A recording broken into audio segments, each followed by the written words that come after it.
Hello, my friend. Today I will tell you another long-forgotten legend. Close your eyes and let the magic transport you to Middle-earth. Our journey begins.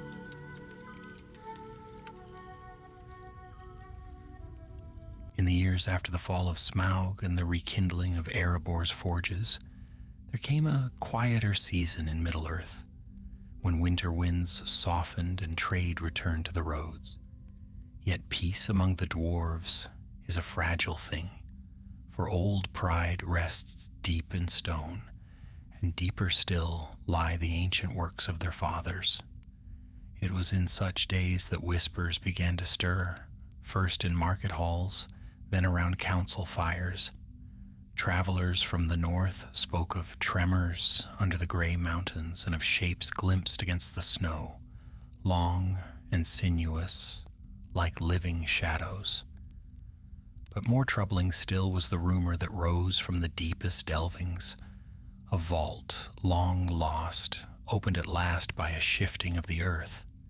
Few now remembered its name, for it was older than any of the 7 houses. It was said that in those forgotten chambers remained the 7 crowns of the first fathers, crafted before dragons haunted the world.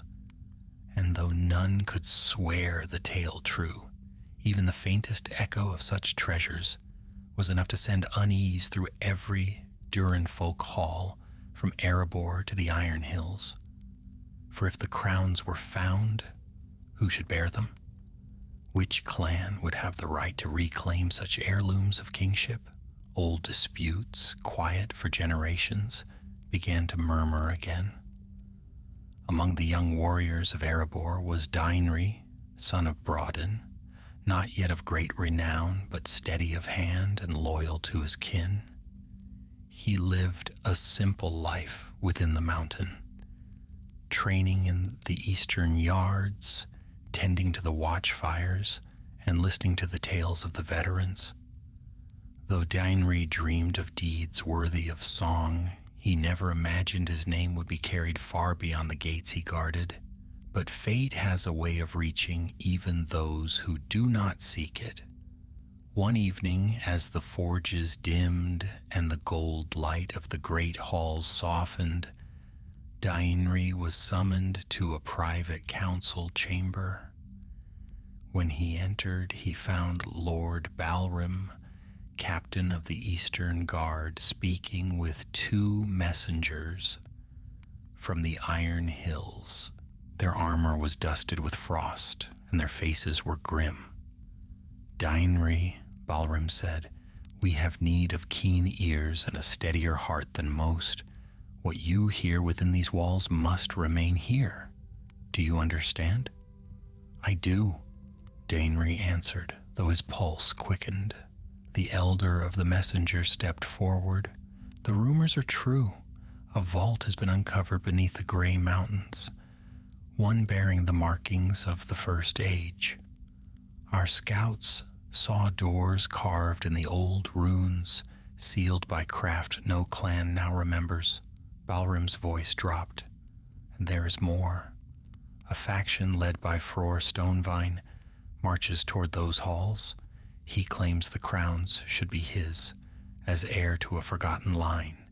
His followers grow by the day, stirred by promises he speaks in the dark. Dainri felt the air tighten. Fror Stonevane was known across the north, a gifted smith, proud and restless, whose life had been marked by disputes over heritage and the right to rule. His ambition was no secret, but to lay claim to all the ancient crowns. That was madness. Balrim continued, the kings of Erebor and the Iron Hills agree on one thing. The crowns must not fall into his hands, nor into the talons of the cold drakes that still prowl those peaks. Cold drakes? Dainri repeated. Aye, said the younger messenger, not winged but cruel and cunning, the last brood of the north. They stir again, drawn by the shifting stone. Balrim stepped closer to Dainri and placed a heavy hand on his shoulder. A company will be formed, a small one, swift and silent. Their task will be to reach the vault before either foe and return with what relics they can, or seal the place forever. Dainri swallowed. And you wish me among them? Yes, Balrim said. Your steadiness is needed and your loyalty is unquestioned. This mission requires hearts that cannot be tempted by crowns. The chamber fell silent. Dainri thought of the long, cold marches through dragon-haunted passes, of Fror's rising host, and of treasures that could unite or divide every clan in Middle-earth. At last he nodded. If my lord commands it, I will go. Balrim exhaled slowly, as though a weight had shifted. Then prepare yourself. At dawn, you will meet the others. The second war of the Dwarves has not yet broken, but its first sparks have already touched the mountain. And so, beneath the quiet stone of Erebor, Dainri's journey began, not with fanfare nor prophecy, but a single step into the deepening dusk. Dawn came pale and cold over Erebor, the light sliding across stone like a patient hand, waking the mountain from its sleep. Dainri stood before the eastern gate, his pack strapped tight, his axe newly sharpened, and a hush in his chest that felt like the calm before a storm. The air carried the faint scent of forge smoke and pine, yet beneath it ran the unease that had settled over every hall since rumors of the crowns had spread. One by one, the companions of the company gathered. First came Thrallin Embermantle, a veteran whose beard was streaked with copper and whose deep-set eyes missed nothing. He had fought in the Battle of 5 Armies and bore the quiet gravity of those who understood the cost of war better than any song could tell. His voice was low but firm as he greeted Dainri with a clasped forearm. Next arrived Brenna Stonevoice, one of the few shield maidens chosen for the task. She carried a great hammer bound in iron rings, and though young, she moved with the self-assured grace of a warrior born. Her laughter was warm, yet Dainri sensed an iron resolve beneath it. Following her were Dorim and Drolf, twin brothers from the Iron Hills, broad-shouldered, eternally arguing but renowned for their skill in tunnels where others would lose their way.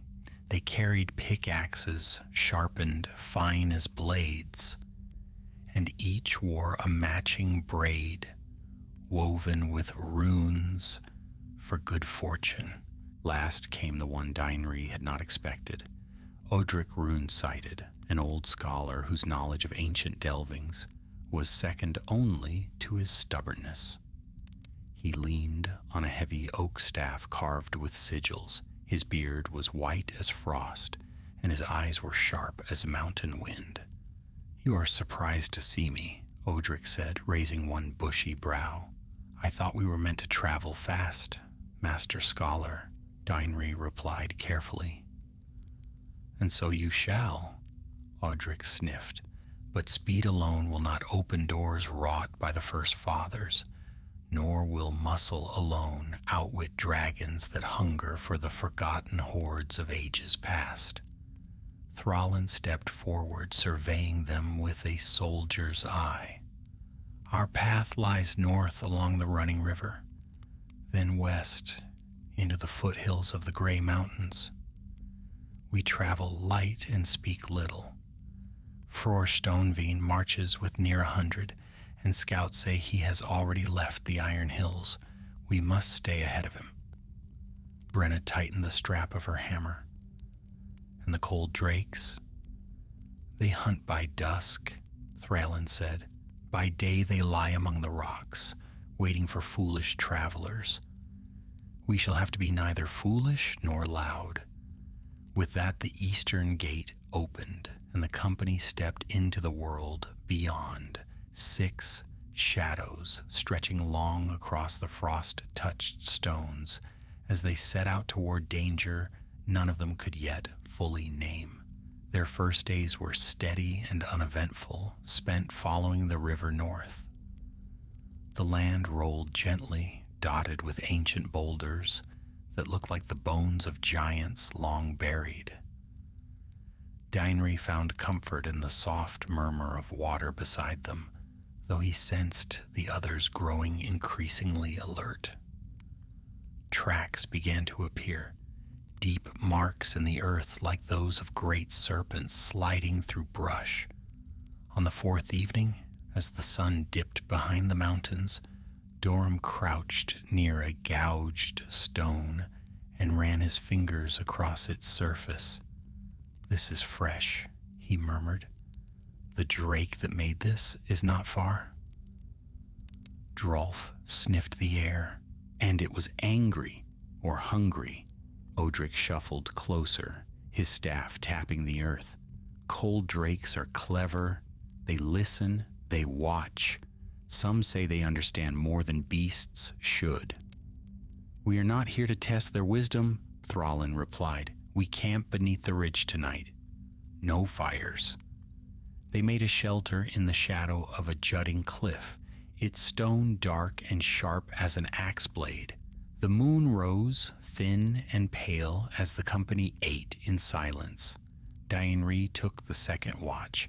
He stood upon a ledge overlooking the dark valley, the wind tugging at his cloak, the distant call of night birds echoing softly. When the rustling came, he almost dismissed it as wind. Almost, but the movement was too deliberate, too heavy. He gripped his axe. A long shape slid between distant rocks, lit only by moonshine. It moved with unsettling grace, scales catching faint light, a slow ripple like a snake dreaming through grass. Then came the soft hiss, and the air grew suddenly colder. Before he could call the others, the creature withdrew, melting into the deeper dark beyond sight. At dawn he reported what he'd seen. Thrallin listened with a grim nod. "We expected this. The drakes guard the old delvings fiercely, but if they watch us already, then they know we approach the vault." Odric tapped his staff anxiously. "Then we must reach the high pass before Fror does. If he clashes with these beasts, the mountains will shake with their fury that will not spare us." The mountains rose sharply now, their slopes scarred and pale. The air grew colder with each step, and the sky seemed farther away. Snow lingered in the shadows, and the sound of falling stones echoed from unseen crags. On the seventh day, as they wound along a narrow ledge, Brenna halted abruptly and pointed toward the valley floor far below. A scattering of shapes lay half buried in snow, broken shields, frozen packs, and dark stains that the wind had not yet erased. Thrallin's jaw tightened. Fror's scouts. Doram knelt beside the nearest fallen form. They were not slain by dwarves. Drolf pointed to a heap of shattered armor. Nor by orcs. Odric's voice dropped to a whisper. Claws did this. Many claws. The cold realization settled upon them all. The drakes were not merely stirring. They were hunting. Thrallin rose, his expression set like carved granite. "We go no slower, no louder than shadows. Fror is closer than we feared, and the drakes are restless. Whatever waits in the vault, we must reach it before the mountain wakes in full wrath." Dainri felt the weight of the journey shift. The mission was no longer a matter of pride or relics. Now they walked a path between two rising perils, dwarven ambition behind them and dragon fire ahead, and the mountains, silent and ancient above, watched with cold and patient eyes. The mountains pressed closer on the days that followed, rising like dark battlements against the sky. The paths grew harsh and narrow, twisting along cliffs where a single misplaced step could tumble a traveler into the misty chasms below. Each dawn brought colder winds, and each dusk carried the echo of distant roars, sometimes faint, sometimes sharp enough to rattle stones loose from the heights. Yet the company pressed on. Thrallin led them with unbreakable resolve, choosing paths older than memory, where ancient carvings still clung to the rock like ghostly reminders of dwarves who once delved here before dragons drove them out. Dainri walked near the front, eyes sharp, every sense strained. The silence of the mountains felt different now, watchful, expectant, as though something stirred beneath the stone. On the 10th morning, snow began to fall, not the sweeping, graceful flakes of winter storms, but thin shards that drifted sideways in sudden gusts, stinging the skin and clouding the air. The sky dimmed to a dull gray, and the ridges became pale silhouettes. "Storm coming," said Dorim, brushing frost from his brows. "A small one, I hope," Drolf muttered. "No storm here is small," Odric replied. "These peaks swallow travelers the way the deep earth swallows secrets. Though no one welcomed his truth, none could deny it. By midday the snow thickened, covering the trail in uneven drifts. The wind howled through the gullies, forcing the company to press their cloaks close and lean forward as they climbed. They made slow progress, and even Thrallin's steadfast patience began to fray. As they rounded a jagged outcrop, a faint glimmer caught Brenna's eye. She raised a hand. "We are not alone." Below the path, half hidden by swirling snow, a pair of figures struggled up the slope. Dwarves by their shape, armored in dark mail that glinted like coal. Fror's men. Thrallin cursed under his breath. "Scouts! If they see us—" "They already have," Dainri said, for the nearer figure had turned. Lifting a horn, a blast echoed through the mountains, rolling like thunder. "Move!" Thrallin barked. The company surged forward, boots pounding on the frozen path. Behind them, more horn calls rose, some far, some frighteningly close. Fror's forces were not scattered then. They were advancing as one. The snowstorm became their shield and their hindrance alike. The world was a haze of white and gray as the company fled along the ledge. Wind tore at their cloaks, and the cliffside dropped away into swirling mist. Ahead, the path narrowed to a knife edge. Beyond it, a narrow crack in the mountain wall formed a natural gate where two leaning stones met above a crevice. "Through there," Odric cried. "That passage leads to an old miner's road." They pushed into the gap just as shouts rose behind them. Arrows hissed through the snow. One clattered off Drolf's helm. Another struck the stone beside Brenna with a sharp crack. The passage dropped into a winding corridor between sheer walls. The storm dulled here, though the wind still moaned through the cracks overhead. The company pressed on until the shouts dulled into distant echoes. At last, Thrallin signaled a halt. They huddled beneath an overhang, breath steaming, armor chilled. Dorim peered back toward the entrance. "They'll follow. The horn said as much." "Aye," Thrallin answered. "Fror drives his men hard. He wants the crowns above all else, and he will not let us outrun him." Dainri leaned against the cold stone, gathering his breath. "Then we push faster. What else can we do?" Odric tapped his staff against the icy ground. "There is another danger. These tunnels—" He drew a slow breath. "Listen." They held still. A faint sound murmured beneath the wind. A scrape. A distant hiss. The subtle tremor of something large moving through stone. "A drake?" Brenna whispered. "No," Odric said grimly. "At least 3. A long silence followed. The scholar straightened himself. These corridors lead into the old mining halls. Some say the first fathers built them before the dragons came.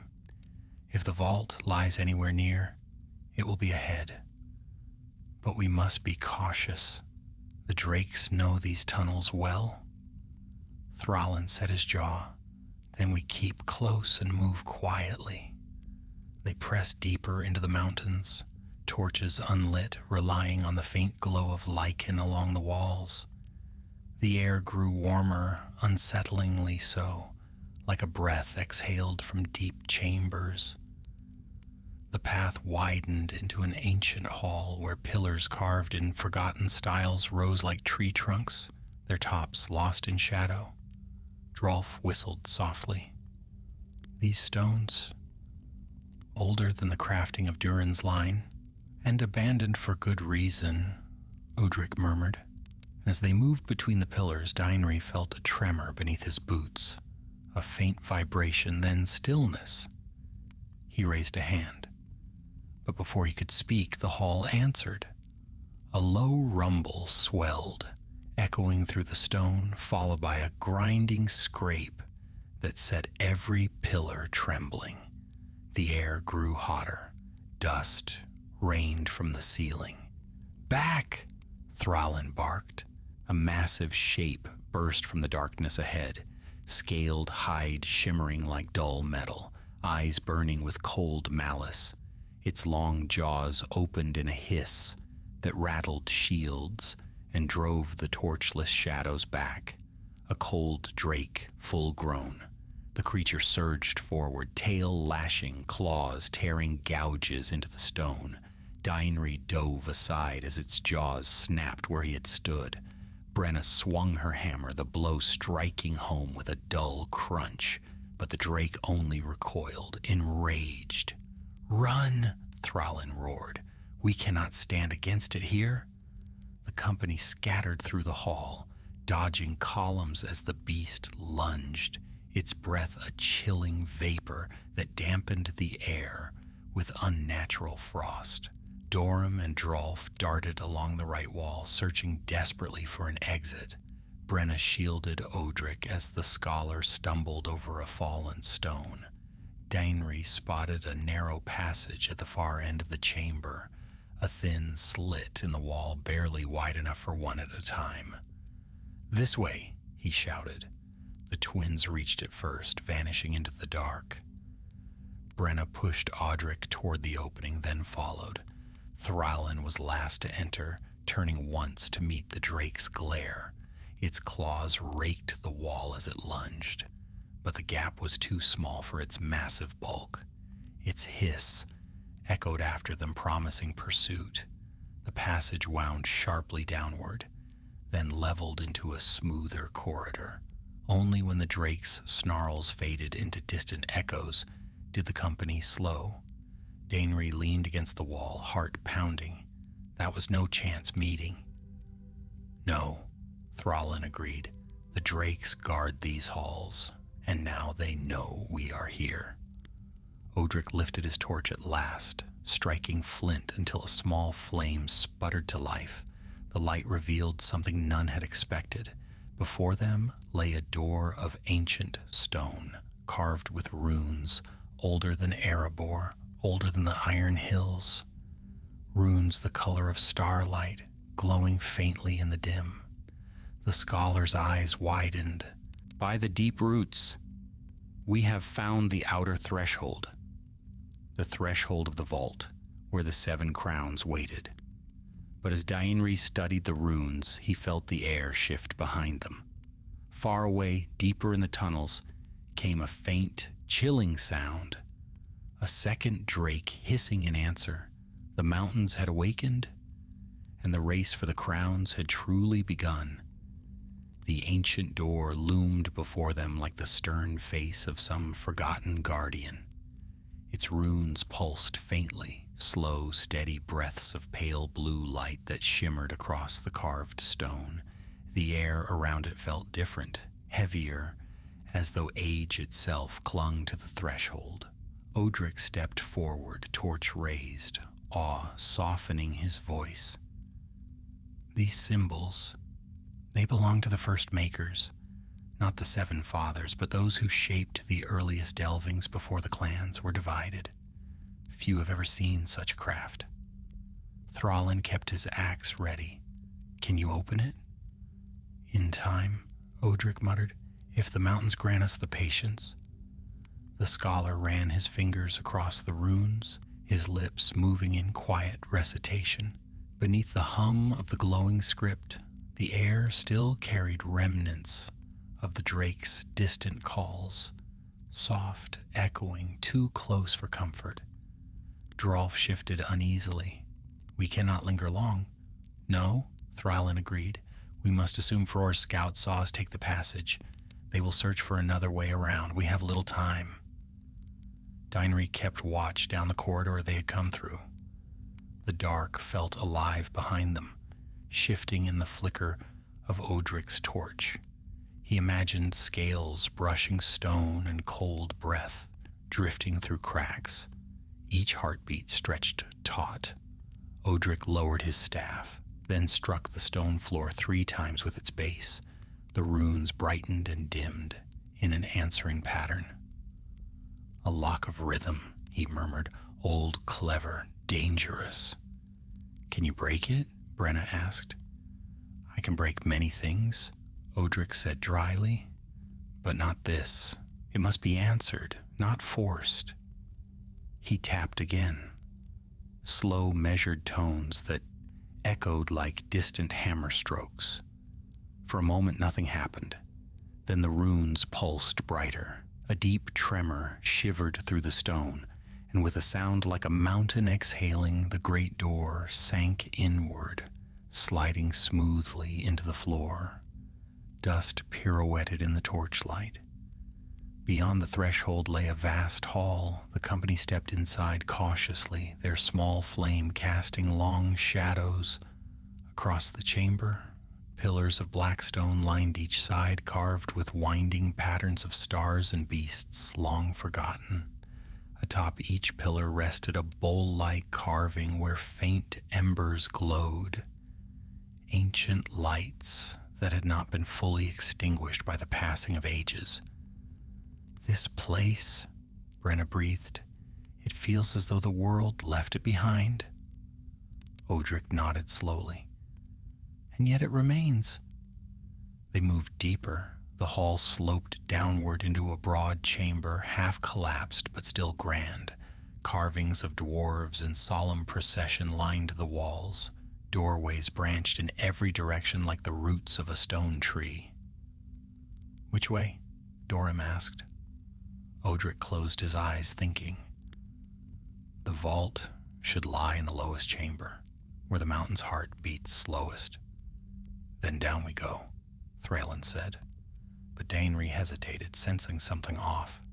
The air was too warm, too still. Then he saw it. A smear of frost along the stone near the far pillar, thin, delicate, and unmistakable. Drakesign, he whispered. Thrallin's eyes hardened. It has been here, recently. As if summoned by their words, a sudden gust of cold swept through the chamber. The embers flickered, dust stirred, then came a faint scrape, stone brushing stone, followed by a low, rasping breath. Brenna raised her hammer. Torches down. Light will draw it. They extinguished the flame. Darkness fell, broken only by the dim glow of ancient embers. The hall felt alive, the silence too sharp. A pause before the strike. A shape slithered between pillars far ahead, long, low to the ground, its scales catching faint reflections. Like shards of ice, its eyes glimmered blue-white in the dim. A young drake, smaller than the beast they had fled, but quick, hungry, and alert. It sniffed the air, head swaying slowly, searching. Daenry held his breath. The company crouched behind fallen stone, waiting, unmoving. The drake hissed softly, a sound sharp enough to raise every hair on Daenry's skin. It slid closer, pausing often, listening. Its tail scraped lightly, leaving cold trails in the dust. Dorum shifted ever so slightly. The drake's head snapped toward the sound. "Now!" Thrallin roared. The chamber erupted into action. Brenna surged from cover, hammer swinging with a crack that echoed like thunder. The drake recoiled, jaws snapping shut inches from her arm. Dorum and Drolf darted to its flanks, striking its legs, drawing its attention away from Odric. Dainri charged, axe raised. The drake's tail whipped toward him. He ducked, the wind of its strike brushing his cheek. He drove his axe into the creature's side, the blade biting deep. The drake shrieked, a shrill, ringing cry that rattled loose stones from the ceiling. Enraged, it lunged at him, its jaws opening wide. He braced for the impact. Brenna's hammer collided with its skull in a crushing blow. The drake staggered, hissed once more, then collapsed in a shuddering heap. Silence fell. The company stood panting, weapons slick with blood that steamed on the warm stone. Thrallin looked to Odric. "We have lost the advantage of quiet." "Aye," the scholar replied grimly, "and the mother will have heard its cry." Drolf shivered. "The matriarch?" Odric nodded. "Far larger, far older." Thrallin straightened. "We move. Now." They descended the sloping corridor beyond the chamber, where the air grew cooler, and the stone took on a darker hue. They passed carvings of crowns, 7, each carved with runes different from the last. Signs, warnings, or promises. At last the corridor opened into a broad cavern lit by a soft, pale glow. Dainri's breath caught. There, set upon a raised dais of obsidian, lay 7 pedestals. Upon 6 of them rested crowns wrought of unimaginable craft, each unique, each pulsing faintly, with inner light as though the mountain itself breathed through them. One pedestal was empty. "By the Maker," Brenna whispered. Odric stepped forward, eyes shining with wonder. "The crowns of the first fathers, all but one." "Where is the 7th? Dorum murmured. Before Odric could answer, a sound rose from behind them, a deep, rolling growl that vibrated through the cavern walls. The matriarch had arrived, and the company stood between her and the greatest treasures ever forged by dwarven hands. The growl deepened, rolling like thunder through stone. Dust drifted from the cavern's ceiling, as though the mountain itself trembled in dread. The companions turned slowly toward the dark passage behind them. A cold wind swept through the hall, dimming the glow of the ancient crowns. Then she appeared. The matriarch of the cold drakes slid into the chamber with dreadful grace, her body long as a great hall, her scales pale as winter moonlight. Frost clung to her hide, and each breath she exhaled sent a curling mist drifting across the floor. Her eyes glimmered with a fierce, icy intelligence, not the rage of a beast, but the malice of something that remembered old wars and hungers. Dainri felt the air tighten in his lungs. This creature was older than any dwarf alive, perhaps older than some of the mountain halls themselves. Around her the cavern dimmed. Even the faint glow of the crowns seemed to recoil. Thrallin stepped forward, raising his axe, though he knew the measure of what he faced. "Stand ready," he said quietly. "We cannot outrun her. Not here." The drake's head dipped low, her nostrils flaring as she caught the scent of the slain younger drake clinging to their armor. A low hiss escaped her, deep and heavy with ancient fury. "She mourns," Odric murmured, "and blames us." "She is not wrong," Brenna answered grimly, tightening her grip on her hammer. The drake suddenly reared, slamming her talons into the cavern floor. Cracks spidered out beneath her weight, and the nearest pedestal trembled. The crown upon it rattled, its light flickering. "She means to crush the hall," Drolf said. "Bring it down on us." "And seal the crowns forever," Dorum added. Thrallin gave no time for fear. With a sharp cry, he charged. The battle erupted like a storm. Brenna darted left, her hammer arcing toward one of the drake's forelegs. Dorum and Drolf sprinted to opposite sides of the cavern, seeking high ground among fallen stones. Odric held back, muttering a low chant as his staff glowed with faint blue runes. Dainri rushed beside Thrallin, his axe gleaming in the pale light. The drake struck first. Her tail whipped through the air, smashing a pillar with a deafening crack. Shards of stone burst outward. Dainri ducked behind a pedestal as fragments clattered across the floor. Brenna rolled beneath the sweeping tail and slammed her hammer into the drake's ankle joint. The beast snarled, flinging her aside with a violent jerk. "Brenna!" Dainri shouted. "I'm fine," she groaned, staggering to her feet. Thrallin leapt onto a fallen slab and drove his axe at the drake's exposed flank. The blade struck true, but the scales were thick and ancient. Sparks flew, yet only a thin wound appeared. The drake turned on him instantly. Her jaws opened, revealing rows of needle-like teeth, rimed with frost. Thrallin dove just as she snapped down, the impact shaking the cavern. Her breath washed over the floor, spreading a sheet of ice in every direction. "Keep moving," Odric shouted. "If she freezes the ground beneath you, you're done." Dorum hurled a stone from above, striking the drake's eye ridge. She hissed and swung her head, smashing the ledge where he stood. Dorum leapt to safety as the rocks collapsed under him. Drolf charged from behind, pickaxe raised. He planted the tool in one of the cracks forming along her hide. The drake roared, twisting violently. The pick lodged deep, and Drolf was thrown like a rag doll across the cavern. The matriarch reared again. The crowns trembled upon their pedestals.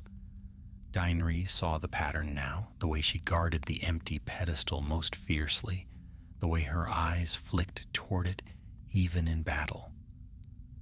"She took the 7th crown," he realized aloud, "or hides it. She knows its value." Odric staggered closer, staff glowing. "Then she has learned much of dwarven craft, more than any drake should." Before more could be said, the matriarch lunged at Dainri. Her jaws came down like falling gates. He threw himself aside, barely evading the bite, as her teeth split the stone where he had stood. The ground shook. A pedestal collapsed. One of the crowns slid across the floor, ringing as it spun, its glow dimming. "No!" Odric cried. Dainri scrambled toward the fallen crown, scooping it up with both hands.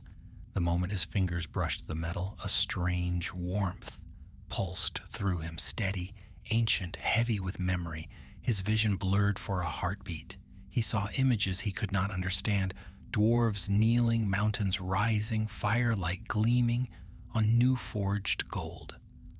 "Dainri!" Thrallin shouted. He snapped back to the present, just as the drake lashed her tail at him.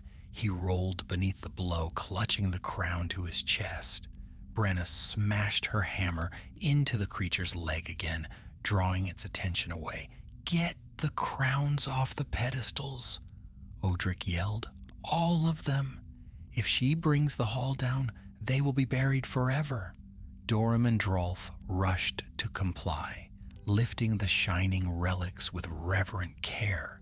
Each crown glowed brighter at their touch, its light pulsing like a heartbeat. The drake shrieked, furious that they dared claim what she had guarded. She raised her head high, frost gathering in her throat. The air turned deathly cold. "She's going to breathe," Thrallin warned. "Scatter!" Brenna shouted. A torrent of freezing mist erupted from the drake's maw, sweeping across the cavern. Stone glazed over with ice in a heartbeat. Stalagmites froze solid and shattered under their own weight. Dainri barely avoided the blast, sliding behind a column that crackled as ice crawled up its sides. Odric raised his staff, chanting desperately. A faint blue barrier shimmered before him, enough to deflect the worst of the frost, but not enough to hold long. "We cannot kill her," Odric panted, "but we can bind her." "How?" Drolf shouted. Odric pointed to the empty pedestal, the missing crown. "She obeys the one who bears it, instinct from ancient days. With it we can command her or drive her away." "Then where is it?" Brenna demanded. The drake answered.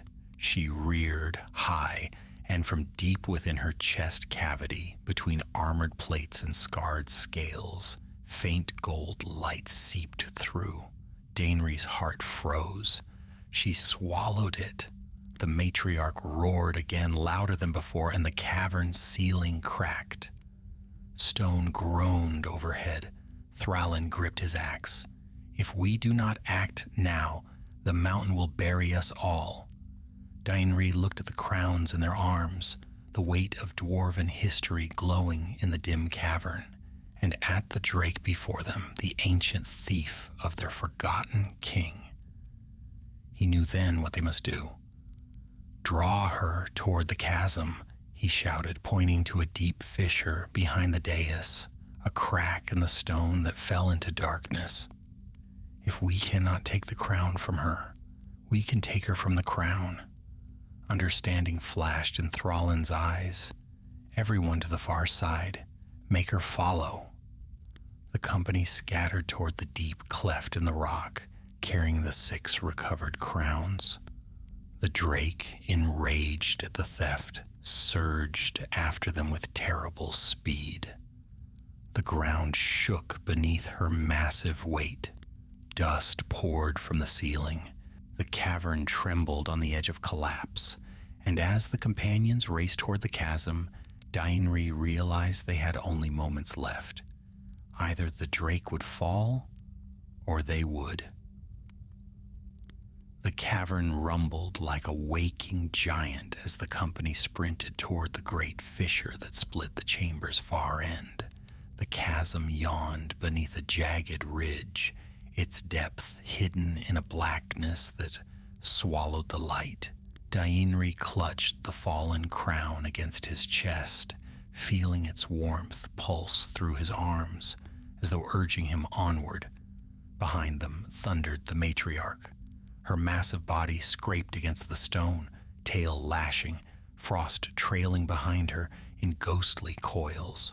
Her roar shook loose shards from the ceiling.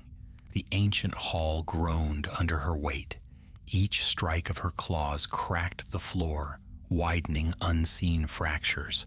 "Faster!" Thrallin barked. "She is gaining!" Dorum and Drolf scrambled across the uneven ground, each burdened with 2 crowns whose glow painted their beards in pale gold.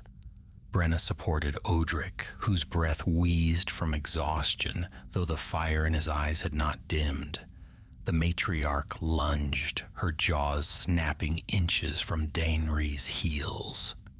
He rolled forward, hitting the ground hard. The crown slipped from his grasp, skidding across the stone. "No!" he cried. He lunged after it, fingers brushing the metal, just as the drake's talons crashed down where it had landed. Stone shattered beneath the blow, and a cloud of dust exploded outward. "Dainri!" Brenna shouted, but there was no time to aid him. The drake's gaze fixed upon him with murderous intent. Frost coiled at the edges of her jaws. Dainri snatched the crown and leapt aside just as a blast of freezing vapor surged past him. The floor froze over in an instant. The the frost spreading like wildfire across the cracks in the stone. He staggered forward, breath ragged, and sprinted after the others. Thrallin had reached the chasm's edge and now stood upon a narrow stone bridge that arched across it, no wider than a cart plank, ancient and cracked. Beyond the bridge lay a smaller ledge that curved into yet another tunnel. "Here," he called, "across, quickly." Dorim crossed first, nearly slipping as dust and frost made the stone slick. Drolf followed, clutching his pair of crowns close. Brenna pushed Audric ahead of her, glancing back every heartbeat. Dainri reached the bridge just as the matriarch lunged again. He dashed across the narrow span, the rock trembling beneath him. Frost lashed his cloak, turning its hem brittle. "Come on," Brenna urged. Dainri leapt the final stretch, landing beside her. The matriarch slammed into the start of the bridge with earth-shaking force. The stone cracked, a jagged line racing up the arch. She reared back, tail lashing, and then lunged onto the bridge, her weight making the entire structure groan. "She's coming across," Dorim cried. "Then we break the bridge," Thrallin said. Brenna raised her hammer. "Leave that to me." She swung with all her might, striking the base of the arch. Cracks spread, but the stone held. Thrallin joined her, slamming his axe into the weakened support. Still the bridge clung stubbornly together, as though refusing to yield even to the fury of that moment. The matriarch surged forward, each step sending fissures spreading across the narrow span. Ice gathered around her claws. Her breath steamed in thick clouds. She was nearly upon them. "Hurry!" Audric shouted. "The mountain cannot hold much longer." Dainri stepped forward, gripping the crown he carried.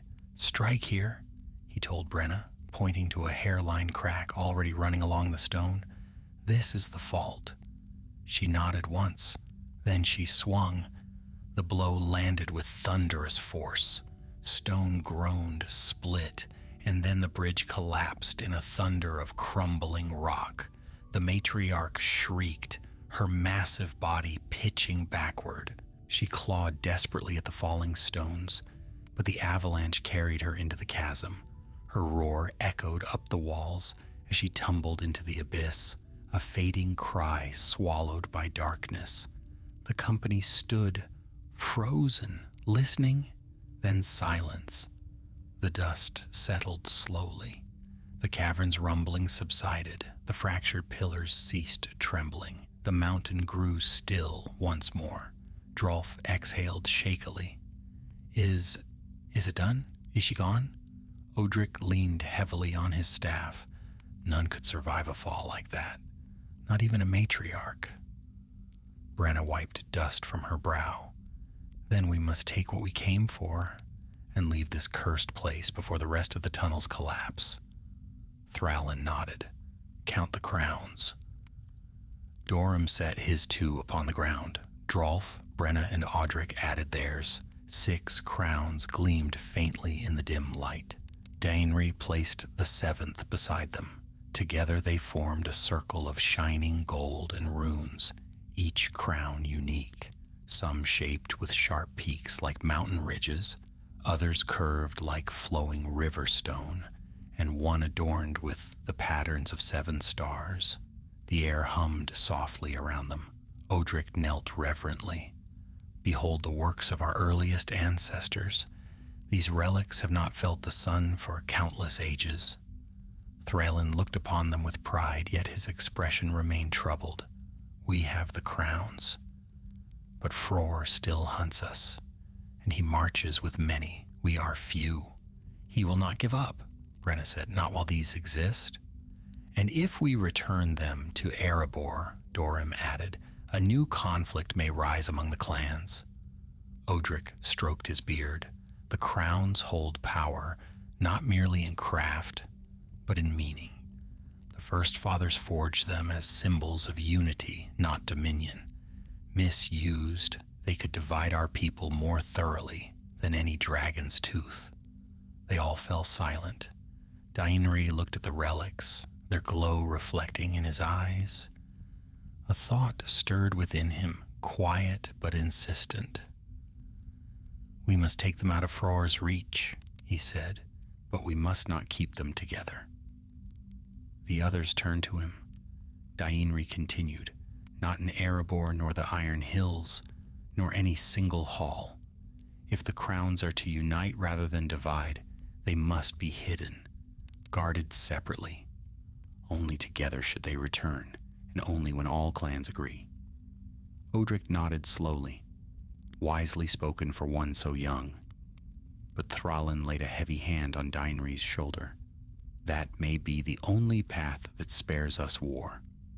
A sudden tremor rattled the floor. Dust drifted from above. Brenna stiffened. "The cavern is weakening." More stone crumbled along the ceiling. The air filled with a low groan. "The chasm strike has spread the fractures," Odric warned. "We must leave, now." "Gather the crowns," Thrallin ordered. Each dwarf took one crown, binding it carefully in cloth or storing it within padded packs. Dainri kept his close, feeling its warmth once more, less fierce now, more steady, like a heartbeat waiting for its next purpose. They turned toward the tunnel beyond the chasm, the only path left to them. But as they hurried inside, a faint echo reached them from the collapsing chamber. Bootsteps. Dainri froze.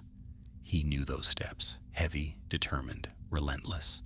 Fror Stonevine had arrived, and the mountain, cracking apart beneath ancient weight, would now bear witness to a new clash, dwarves against their own kind with the fate of the 7 crowns, hanging in the balance. The tunnel swallowed the companions in dimness, its walls trembling with each distant rumble from the collapsing cavern. The air grew heavy with dust, and the glow of their single torch flickered like a frightened ember. Dainri tightened his grip on the cloth-wrapped crown he carried, feeling its faint warmth seep through the fabric. It steadied him, though his heart beat fast. Behind them echoed the unmistakable tread of armored boots. Many boots, marching in grim unison. The clang of metal, the stone-grinding scrape of shields, brushing tunnel walls, the sharp bark of orders. Fror Stonevine's warband had entered the mountain. Thrallin stopped the company at a narrow bend, the torchlight catching the tension in his face. "They are close," he said, "and we do not know these passages." "Odric, where do they lead?" The old scholar pressed a hand to the stone, then murmured, "This was once a miner's path, narrow and winding. It should rise toward the eastern spur of the Grey Mountains. If we hurry, we may reach sunlight before Fror traps us." Dorim grimaced. "If the Drake's fall hasn't sealed the way." "Either way," Thrallin said, "we cannot stay." They moved again, quick and silent. The tunnel tightened, forcing them to travel single file. Frost still clung to the walls from the matriarch's breath, though the beast herself had fallen to her doom. The icy patches glimmered faintly, throwing ghostly reflections across their faces. Dainri glanced back often, listening. The bootsteps were growing nearer. At last the tunnel widened into a low chamber supported by pillars carved in ancient, unfamiliar motifs, angled and severe, as though the stonecutters had worked in haste. Cracks ran along the ceiling, fine as spider webs. "Hold," Thrallin ordered softly. "If Fror's men enter this chamber, the whole place could fall." Brenna frowned. "Then we stay ahead of them. No fighting here." Drolf spat dust from his mouth. "We are not fighting them at all. Not if we can help it." But the grim set of Thrallin's jaw said otherwise. Dainri knew his captain had chosen his path, Flee if possible, stand if forced. They pressed onward. Minutes passed, long, tense, suffocating minutes, until the tunnel slanted sharply upward. The air grew clearer. A faint breeze brushed Dainre's cheek. Fresh wind, Brenna whispered. We're close to an exit. Then voices. Ahead. The company froze. Shadows shifted around the next bend. Metal clinked. Someone coughed. These were not Fror's men, or if they were, they had come by another path. Thrallin crept forward with the torch, peering around the bend. Two dwarves stood at the mouth of a wider tunnel, their armor bearing the sigil of the Iron Hills. Scouts. They looked exhausted, faces pale, movements stiff. Their heads snapped up at the torchlight. Halt! One barked, raising his axe. Thrallin stepped forward, hands open. Peace. We come from Erebor. Who commands you? The scouts relaxed visibly. We serve under Lord Hartvek. Our company was sent to intercept Fror's men, but the tunnel shifted during the quakes. We are separated. At that moment, the ground shuddered violently. Dust rained from the ceiling. One of the scouts stumbled. Another collapse, he muttered. These halls won't hold much longer. Odric leaned heavily on his staff, wheezing. We have the crowns of the first fathers, all 7, but Fror's host is close behind. The scout's eyes widened. All 7? Aye, Drolf said grimly, and they'd like to take them from us. Thrallin straightened. Scouts, can you lead us to daylight? The older scout nodded. There is a narrow ascent, steep and winding, but intact. It comes out upon the eastern cliffside. Then move, Thrallin said. We've precious little time. The company followed the scouts into the rising passage. The tunnel narrowed, then climbed in twisting steps carved into raw rock. The air grew colder, fresher. Faint, pale light filtered down from above. But as they neared the final turn, a horn blast echoed through the tunnels behind them, low, commanding, unmistakably dwarven. Fror's horn. Run, Brenna urged. The company surged upward. They burst onto a ledge carved into the mountainside, a wind-swept shelf overlooking a vast drop into fog-veiled valleys below. Gray clouds drifted overhead, and the cold wind rushed past them, pulling at cloaks and hair. They had emerged, but not escaped. The cliff path stretched only a short distance before curving sharply around a rocky spur. In the opposite direction, the ledge ended abruptly in a broken drop. We cannot go down, Dorim said. Nor back, Drolf added. Footsteps thundered up the stairway behind them. Fror's voice rang out, loud and clear. Stand fast, Stonevine brethren. The traitors are cornered. Thrallin drew his axe. There will be no yielding, not here. The others raised their weapons, forming a defensive half-circle around the cloth-wrapped crowns. Dainre's heart pounded. He knew what Fror wanted. He knew what the crowns could spark among the clans, if taken by the wrong hands. Moments later, Fror Stonevine himself emerged from the tunnel flanked by a dozen warriors. His armor gleamed darkly in the stormlight. His beard was bound in iron rings, his eyes burning with fierce ambition.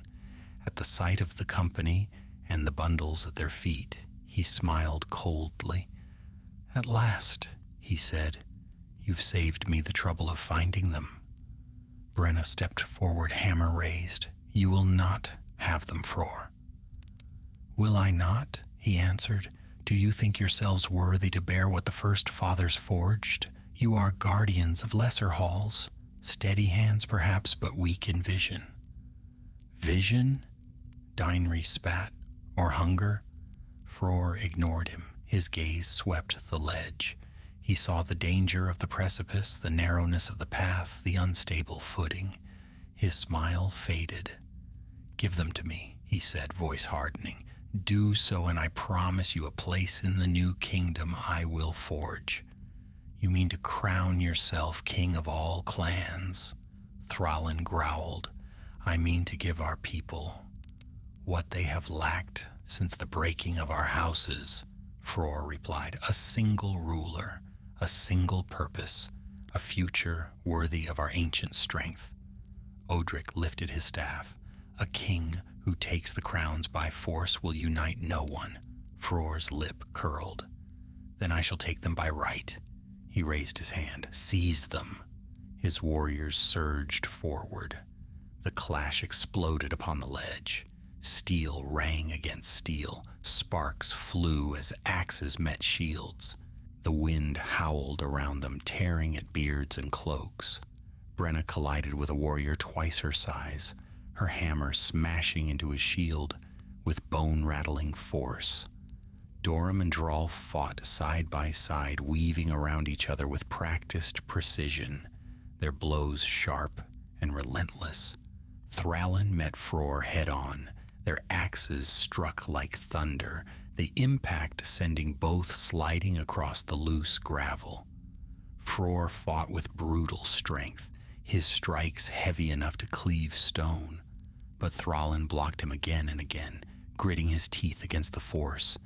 "Yield," Fror snarled. "You cannot win." "I don't need to win," Thrallin replied, driving him back. "Only to stall." Daenri fought near the ledge's edge, shielding the wrapped crown with his body. A warrior lunged at him. Daenri parried, turning the blow aside. Another came, and another. Each time he held the line, but barely. Then the ground shook. A heavy stone slid from above, crashing onto the path behind Fror's men. They staggered, momentarily thrown off balance. Odric shouted over the wind, "The mountain is failing. The ledge will not hold." Another tremor rippled beneath them. A crack split the stone under Fror's feet. He leapt back, straight toward Daenri. Daenri raised his axe. Fror's eyes flashed. He slammed into Daenri, driving him backward. The crown tumbled from Daenri's grasp, rolling toward the cliff's edge. "No!" Daenri lunged. Fror's axe came down, but Brenna threw herself between them, blocking the blow with her hammer. The impact rang like a bell. "You will not take them," she shouted. Another tremor struck. This time the ledge gave way beneath a portion of the fighters. Stone crumbled, and cries rang out as two of Fror's warriors tumbled into the abyss. "Fall back!" Thrallin roared. "To the spur!" The company retreated along the narrowing ledge, battered but unbroken. Fror followed, fury twisting his face. "Give me the crowns," he snarled, "or I will take them from your corpses." Daenri seized the fallen crown, clutching it tight. "You shall never have them." Fror charged, but before he reached them, the mountain itself intervened. With a thunderous roar, the rock above split open, sending a cascade of stone crashing between the two groups. Dust exploded outward. The ledge shook violently. When the rumbling ceased, a wall of boulders separated Fror from the company. Thrallin stared. "The mountain has chosen our path." Brenna nodded breathlessly. "Then we take it." Daenri looked back once, seeing Fror through a narrow crack, eyes blazing, trapped but alive. This fight was far from over, but the crowns were safe. For now. The wind howled along the shattered ledge as the company staggered away from the fallen stones, each step unsteady as dust clouds drifted low and thick. Behind them, Fror's furious shouts echoed faintly through cracks in the rock. Muffled by the mountain's own collapse, the boulders formed an unyielding barrier, sealing him from their trail. For a moment, the companions simply breathed, slow, shaken breaths that tasted of stone and storm. Thrallin steadied himself against the cliff wall. We have been granted a reprieve, nothing more. Frore will find another path. Odric nodded grimly. Aye, and the mountain grows restless. We must descend while we still can. The ledge curved along the mountainside, narrowing to little more than a goat trail. Far below, the valleys spread in misty gray layers, their forests lost beneath the pale shroud of morning. Snow drifted through swirling gusts, carried sideways by winds sharp enough to bite. Dainri kept the cloth-wrapped crown cradled against his chest as they moved, every step chosen with care. The world felt fragile beneath them. One misstep, one crumble of stone, and all would be lost. Companions, crowns, and the hope of ending the conflict peacefully. Brenna glanced back as they walked. Frore's men will seek a way down the other side. If they lose the trail, they will grow desperate. Dorum snorted. They are already desperate. Drolf nodded. Desperate dwarves are dangerous. The path sloped downward into a narrow gorge carved long ago by winter floods. Jagged rocks jutted like teeth on either side, and the floor of the gorge was layered with gravel and small stones that slid underfoot. They moved quickly, unchallenged, until the gorge widened into a basin sheltered by towering cliffs. There the wind softened and the world fell strangely quiet. We rest, Thrallin said. No one argued. They found a hollow beneath an overhang, protected from the wind. Odric sank heavily onto a stone, rubbing his knees. Brenna set her hammer aside and began checking her bruised arm. Dorum and Drolf examined the crowns stored in their packs, ensuring none had been damaged in the fall. Dainri sat apart for a moment, unfolding the cloth from his crown. Its golden surface glimmered faintly in the muted light. The runes, delicate and fine, pulsed like distant stars. He traced the edge with a cautious finger. Again he felt that quiet thrum beneath the gold. Ancient, steady, as though the crown carried a memory of ages long gone. Odric approached, leaning on his staff. You feel it, don't you? Dainri looked up. Feel what? The weight of history, Odric said softly. These crowns were forged before our oldest songs. Each one carries not enchantment exactly, but presence, shaped by the hands of the first makers. No dwarf can hold such a relic without sensing something of its past. Dainri nodded, unsure how to voice what he'd felt. Odric lowered himself beside him. There will be those who say these should remain in one place, under one ruler. Others will claim one crown for each clan, and still others will seek to hide them forever. Which is right? Dainri asked. Odric smiled sadly. That is for wiser minds than mine, but I know this much. If they fall into the hands of one who seeks power alone, that will be the end of unity. Their rest was cut short by a distant rumble. At first, Dainri thought it thunder. Then the ground trembled, barely perceptible at first, then more sharply. Loose stones rolled across the basin. Thrallin rose instantly. Another collapse? Odric strained to listen. No, something else. That came from below. The tremor faded, but a faint, distant roar followed. Faint, but unmistakably draconic. Brenna stiffened. Impossible. The matriarch fell into the chasm. Nothing could survive that. Drolf looked pale. What if there were more? Odric shook his head. No, I know the sound of that voice. It is the matriarch. An icy silence settled. Dorum swallowed. Then she lives. Dainri felt his stomach tighten. She cannot reach us here, can she? Not easily, Odric said. But if she crawled into a lower passage, or survived in some deep hollow, Then she may seek another way to the surface. Let her come, Brenna muttered, gripping her hammer. We have fared worse. But even she did not sound convinced. Thrallin turned to the scouts who had aided them. Lead us down the mountain. If the drake lives, the caverns beneath will not be safe. The scouts nodded and took the forefront once more. They guided the company along another descending trail, this one hidden between jagged spurs of rock. Snow thickened as they traveled, and the wind sharpened.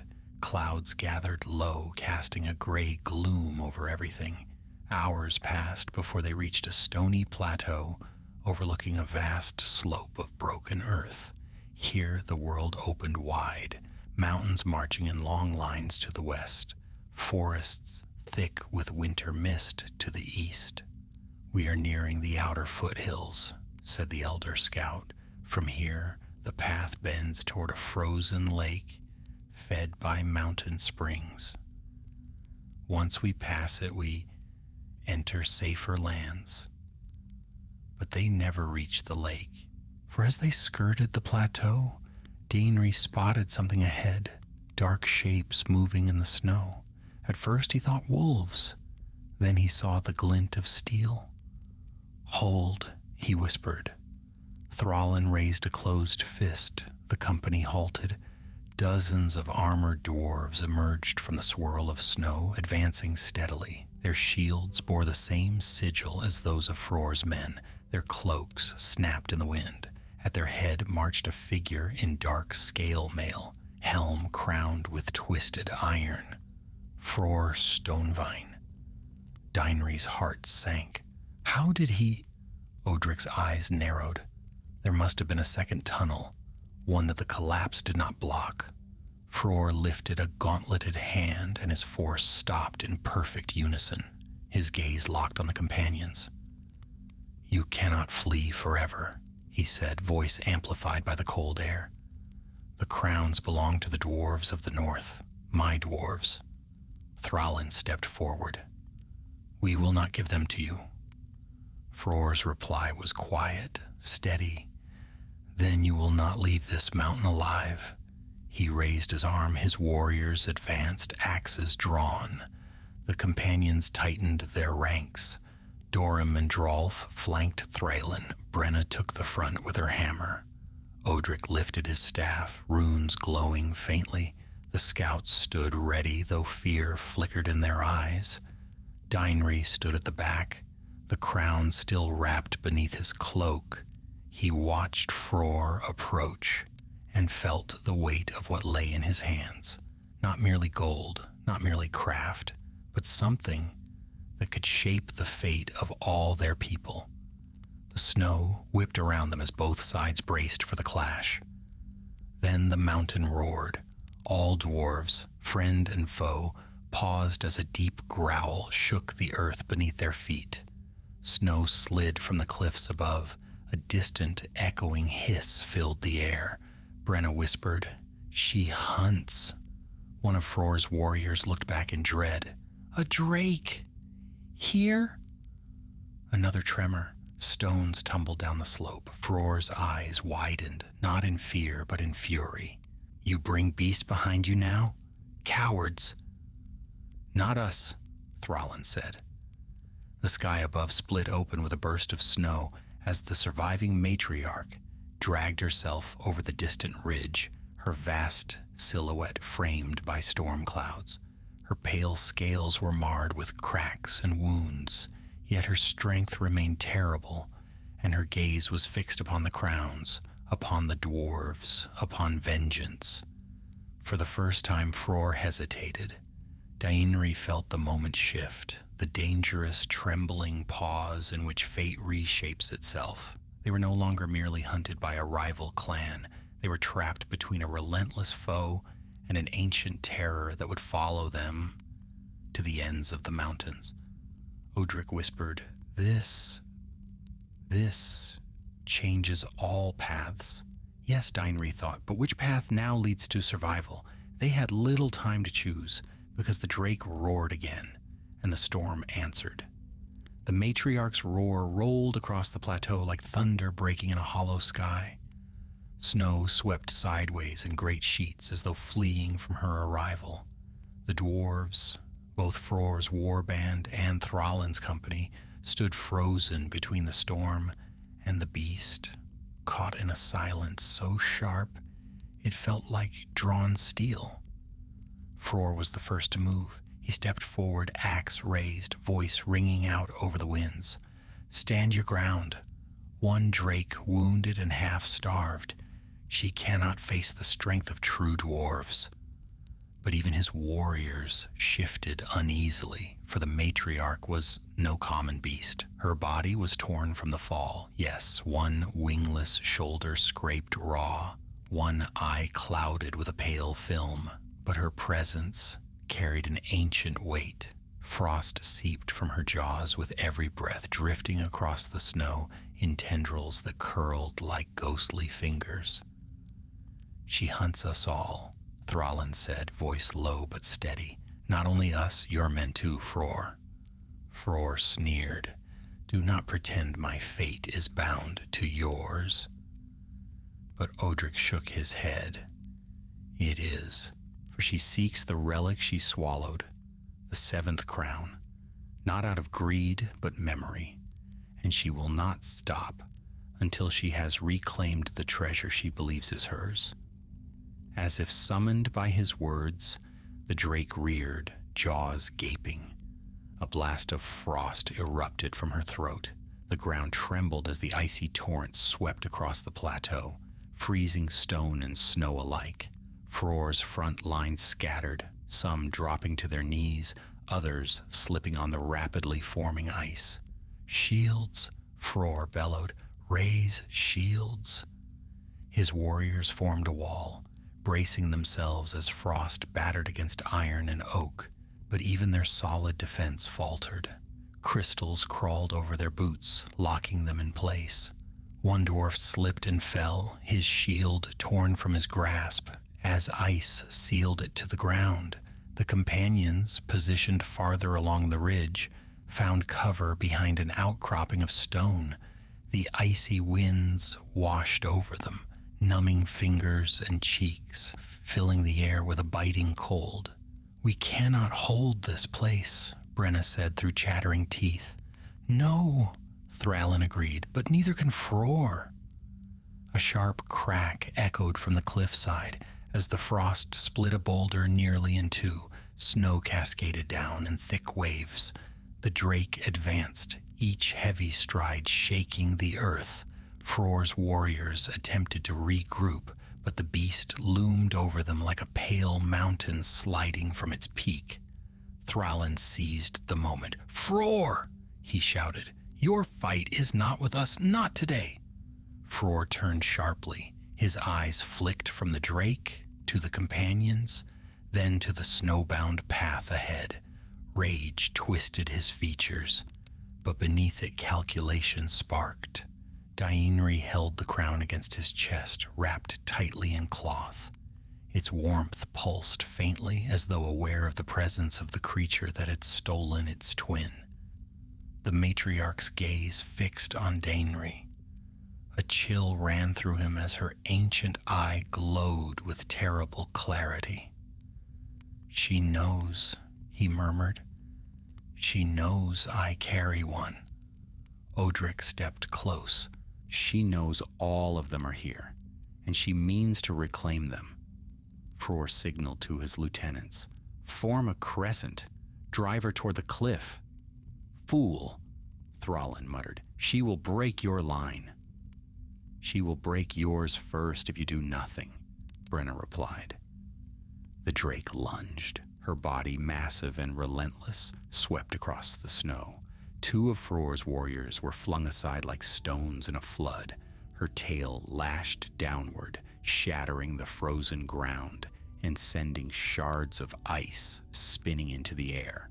One dwarf's shield was torn from his arm.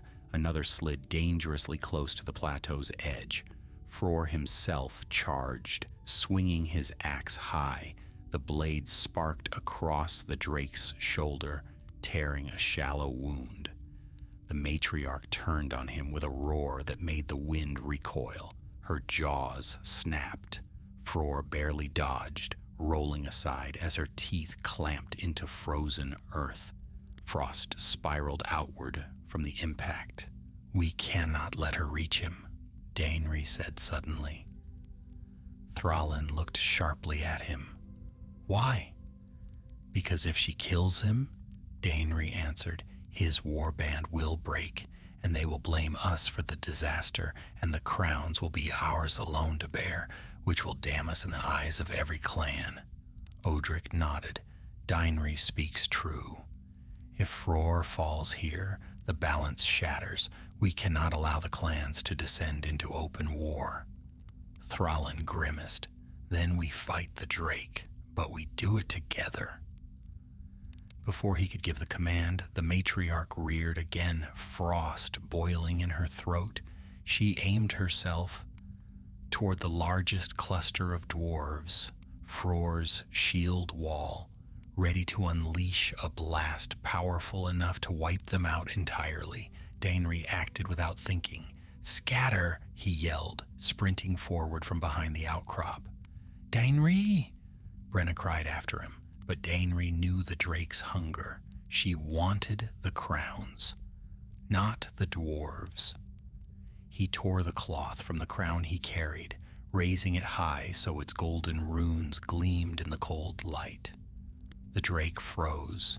Her single good eye widened. Frost drifted from her nostrils. For one heartbeat, even the wind held still. Daenri shouted into the storm, "You seek this? Then it is I you hunt." He turned and ran toward the slope leading into the forested lowlands, away from the dwarves, away from the open plateau. The matriarch roared with renewed fury and lunged after him. "Daenri, no!" Brenna screamed, but her voice was drowned beneath the beast's cry. The Drake thundered across the snow, leaving Frore's warband forgotten. She followed the shining relic, drawn by some ancient instinct. Neither beast nor dwarf understood fully. Daenri ran with all his strength, boots slipping on ice. The forest below beckoned, a maze of snow-laden pines and jagged roots where the Drake's massive body would struggle to maneuver. Thrallin turned to the others. "After him! We cannot let him face her alone." Frore stepped into their path. "You do not command me," Thrallin glared. "You can charge us later. Right now we save him, or the Drake kills us all." Something in those words struck Frore's hardened pride. He looked at his battered warriors, then toward the matriarch storming after Daenri. "Very well," he growled. "But when this is done, the crowns are mine." "No," Brenna said quietly. "When this is done, you will see you were wrong." Frore ignored her. Together, friends and rivals alike, they raced down the slope after Daenri. The chase carved a path through the snow, a trail of torn earth and splintered trees. Daenri leapt over fallen logs, ducked beneath branches heavy with frost, weaving desperately through the tangled woods. The Drake crashed behind him, trees shattering under her weight. She roared again, close enough to shake the forest. Daenri stumbled, falling hard against a half-buried root. The crown slid from his grasp, tumbling into the snow. He scrambled toward it. But the Drake was there first. She loomed over him, frost dripping from her jaws, her single good eye burning with ancient fury.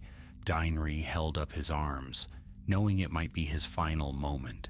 Then the forest shook with a cry, not draconic but dwarven.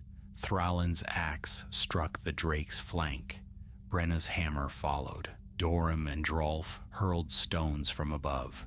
Frore himself charged from the side, driving his blade between cracked scales. The matriarch shrieked, rearing back, and in that heartbeat of vulnerability, just one, Daenri seized the crown and rolled clear. The drake swung blindly, her tail smashing through trees in an avalanche of splinters.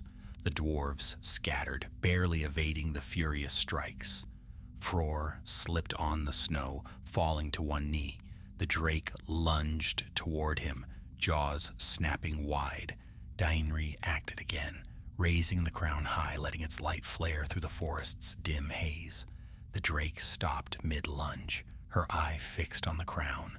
Every dwarf froze. She lowered her head, slowly, painfully, as though recognizing not Dainri, but the relic he held. Odric whispered from behind him, "She obeys the one who bears the crown, just as the old tales say." The drake exhaled, a long, shuddering breath that sent frost drifting across the forest floor. Dainri stepped forward, not boldly but carefully, as one might approach a wounded stallion. The drake lowered herself slightly, her anger waning, replaced by a strange, aching longing. "She remembers another bearer," Odric murmured. "One lost to ages before dragons drove our ancestors from these halls." The forest stood completely still. Then the drake bowed her head, not in fear, in recognition. But the moment shattered as Fror rose, axe raised, rage twisting his expression.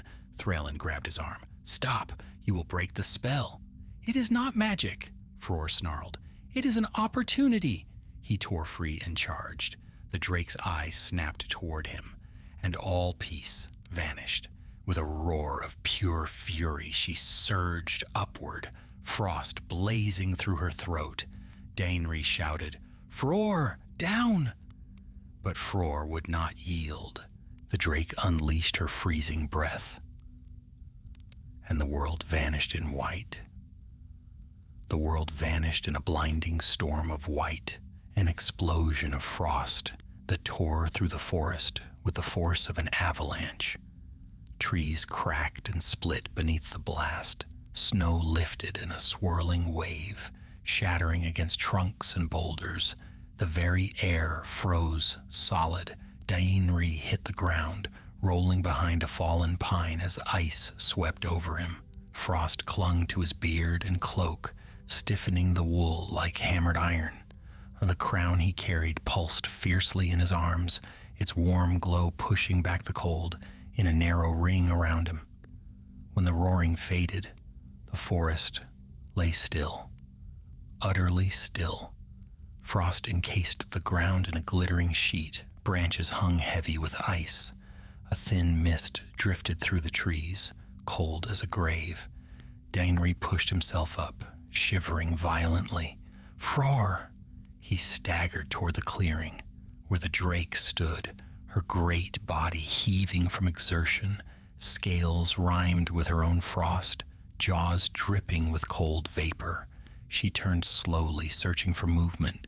Fror lay half buried beneath a collapsed branch, frost covering his helm, beard, and armor. For a terrible moment, Dainri feared he was dead. But then the iron-hardened dwarf groaned. Thralin and Brenna rushed to him, shoving away the frozen branch. Dorum and Drolf moved to flank them, weapons raised in case the drake charged again. "Fror, can you rise?" Thralin asked. Fror's icy beard cracked as he spoke. "I live, though I taste winter in my bones." He tried to stand and nearly fell. Brenna caught him, her jaw set. "You charge like a fool," she said. "Next time listen when a friend tries to save you." Fror blinked at her, slowly, as though the frost had reached his thoughts. "Friend?" he muttered. But his confusion was short-lived. The drake gave a low, snarling hiss, struggling back onto her feet, the fury in her one good eye rekindling. Her breath misted in the cold air. Snowflakes formed and fell from her jaws. She gathered strength again. Odric warned, "We cannot endure a second blast." The matriarch lowered her head, claws gouging deep trenches in the frozen earth. Her body coiled, preparing to lunge. Dainri stepped forward, raising the crown high, letting its runes flare bright with golden fire. The drake froze once more. Her eye widened. The light reflected off her frost-rimed scales. A deep rumble echoed from her chest, not anger, but slow, aching recognition. "She cannot harm the bearer," Odric murmured, "not while the crown shines." Dainri swallowed, stepping closer. "Stay back," he whispered to the others. "If she sees you ready to strike, she'll attack again. But if she sees peace..." "She might show none," Thrallin warned, but he made no move to pull Dainri back. The young dwarf walked slowly toward the matriarch. His boots cracked the freezing ground. His breath fogged in pale clouds. The crown pulsed in his hands like a steady heartbeat. When he was only a few paces away, the matriarch lowered her neck until her head hung just above the snow. One great eye, ancient as the mountain itself, fixed on him with unsettling clarity. Dainri raised the crown slightly. The gold gleamed. The drake's pupils narrowed. Then she bowed, not as a beast showing submission, but in the same solemn, reverent manner with which a warrior bows before a king. Silence fell over the forest. Even the wind dared not intrude. Brenna whispered, "What does she want?" Odric stepped forward, awe softening his voice. "The crown she swallowed, the one that forged her bond. She recognizes its kin. She seeks completion." The drake nudged her chest, pressing a scaled plate where faint golden light flickered beneath the cracks of her wounded hide. The swallowed crown still shone within her, trapped. Dainri understood. "You want it back?" The drake let out a soft, grieving sound, a far cry from her earlier fury. It echoed across the snow like the cry of something ancient and lonely. "She cannot release it," Odric whispered, "not while she lives." Dainri stared at the drake, this creature who had hunted them, slain Fror's scouts, torn the earth apart, and yet now looked to him not as prey, but as rightful bearer. Thrallin's voice broke through the silence. "Dainri, the choice is yours. Slay her and reclaim the crown, or spare her and leave one lost forever." Fror struggled upright, leaning heavily on Brenna. His eyes burned with purpose. "Kill her," he said harshly. "Take the crown. It belongs to us." Brenna shot him a glare. "Enough! You forget what she endured and what she spared." Fror snarled back. "She spared nothing. She would have killed us all." "Only because you charged like a stubborn ram," Drolf muttered. Thrallin silenced them with a raised hand. "Peace. The choice is not ours. It belongs to Dainri." All eyes turned to the young dwarf. Dainri looked down at the crown he held, then at the drake who waited in stillness, trusting him or fearing him, yet bound by something deeper than hate. He recalled Odric's earlier words. The crowns were forged as symbols of unity, not dominion. Unity, not conquest. He stepped closer to the drake, placing a hand upon her cold snout. Her breath drifted gently across his arm, but no frost formed. The crown's warmth protected him. "You wanted to guard something precious," he whispered, "something you were never meant to possess." The drake closed her eye. Dainri drew a slow breath and made his choice. He lowered the crown. The drake lifted her head in surprise. "I will not take back what lies inside you," Dainri said softly, "for it made you suffer. It made you hunt without peace. Let it remain buried. Your burden ends today." Odric's eyes widened. "Dainri," he continued, voice stronger, "the seven need not be reunited. Not now, not in war. 6 are enough. The 7th shall remain with her, deep in the mountains, lost to all who seek power." A long silence fell. Then the drake, slowly, painfully, bowed again. A sound escaped her throat, low, soft, almost grateful. Thralin whispered, "You have won more than a battle, lad." Fror looked furious, but even he was too shaken to protest. Dainri stepped back. "Go," he told the drake quietly. "Go into the mountains. Guard your pain no longer." The drake regarded him one last time. Then she turned. Her vast body slipped between the trees, moving with surprising grace despite her wounds. Frost trailed behind her as she vanished into the dense pines, into shadow, into silence. She did not look back. When the last tremor of her passing faded, the forest felt strangely empty. Odric put a hand on Dainri's shoulder. "You have spared us all a new age of bloodshed." Brenna smiled faintly. "A deed worthy of song." Fror stepped forward. His voice was low, harsh. "You have robbed me of my claim." Dainri met his gaze steadily. "No, you robbed yourself when you sought to take the crowns for power, not unity." Fror's jaw clenched. "We will settle this," he said darkly. "Not here, but soon." He turned, ordering his followers to assemble. They gathered around him, battered and frostbitten, yet still loyal. Thralin watched them go. "He will return to the Iron Hills." Odric nodded. "And he will spread his tale," Drolf added. "But he cannot dispute what happened. The drake humbled us all, even him." Dainri looked toward the mountains where the drake had disappeared. "She will haunt no more dwarven halls." "No," Thralin agreed, "but Fror will, and the crowns will bear heavier weight because of him." Dainri wrapped the crown once more and placed it carefully into his pack.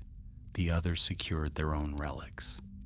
6 crowns glowed faintly beneath their cloaks. The 7th was gone, not lost, but entrusted to the depths.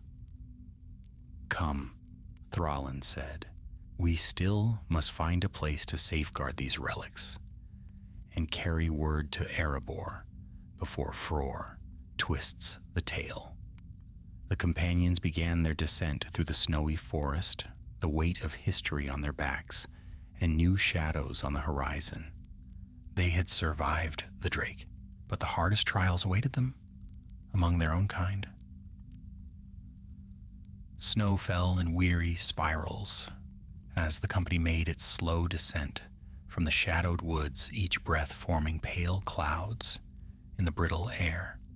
Though the matriarch had gone, the forest still trembled faintly from her passage. Branches hung broken. Frost clung to every stone and pine. The silence she left behind felt unnaturally deep, as though the world itself was recovering from her fury. The companions walked without speaking for some time. Even Dorim and Drolf, whose tongues usually flickered faster than their feet, stepped quietly, burdened by both the crowns and the weight of what had passed. At last Brenna broke the quiet. "Dainri, what you did, few would have dared it." Dainri shook his head, not out of modesty, but because he still felt the echo of the drake's eye upon him. "I did not feel brave, only certain. Killing her would have served nothing." "Aye," Thralin agreed. "You saw clearly when the rest of us saw only danger." Odric leaned heavily on his staff. "The drake will vanish into deep places now, wounded and weary. She has no strength left to trouble dwarven halls again." Fror had long since departed with his battered warband, disappearing into the white wilderness to the north, though no fight had ended their conflict. The battle against the drake had left his ambitions dimmed, if only for a time, yet Thralin kept glancing over his shoulder. He will not forget his humiliation, nor the choices made this day. "He may twist the tale," Brenna said. "He will," Thralin replied. "But we will reach Erebor first." They pressed onward. The forest thinned, giving way to steep slopes blanketed in white. By midday they came to a frozen river that wound through a narrow valley. Clear ice stretched from bank to bank, rippled like glass beneath powdered snow. The scouts tested its strength, then nodded. "It will bear us," said the elder scout, "at least until the sun climbs high." The company stepped onto the frozen surface, moving in cautious lines. Their reflections shimmered faintly beneath them, dark shapes drifting like shadows, trapped in the ice. The weight of the crowns in their packs felt heavier here, as though the river sensed the burden they carried. Midway across, Dwarf paused, looking back at the mountains. Hard to believe she came from there. Harder still to believe she bowed. Dorim elbowed him.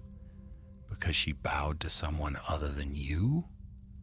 Dwarf scowled, but even his retort lacked fire.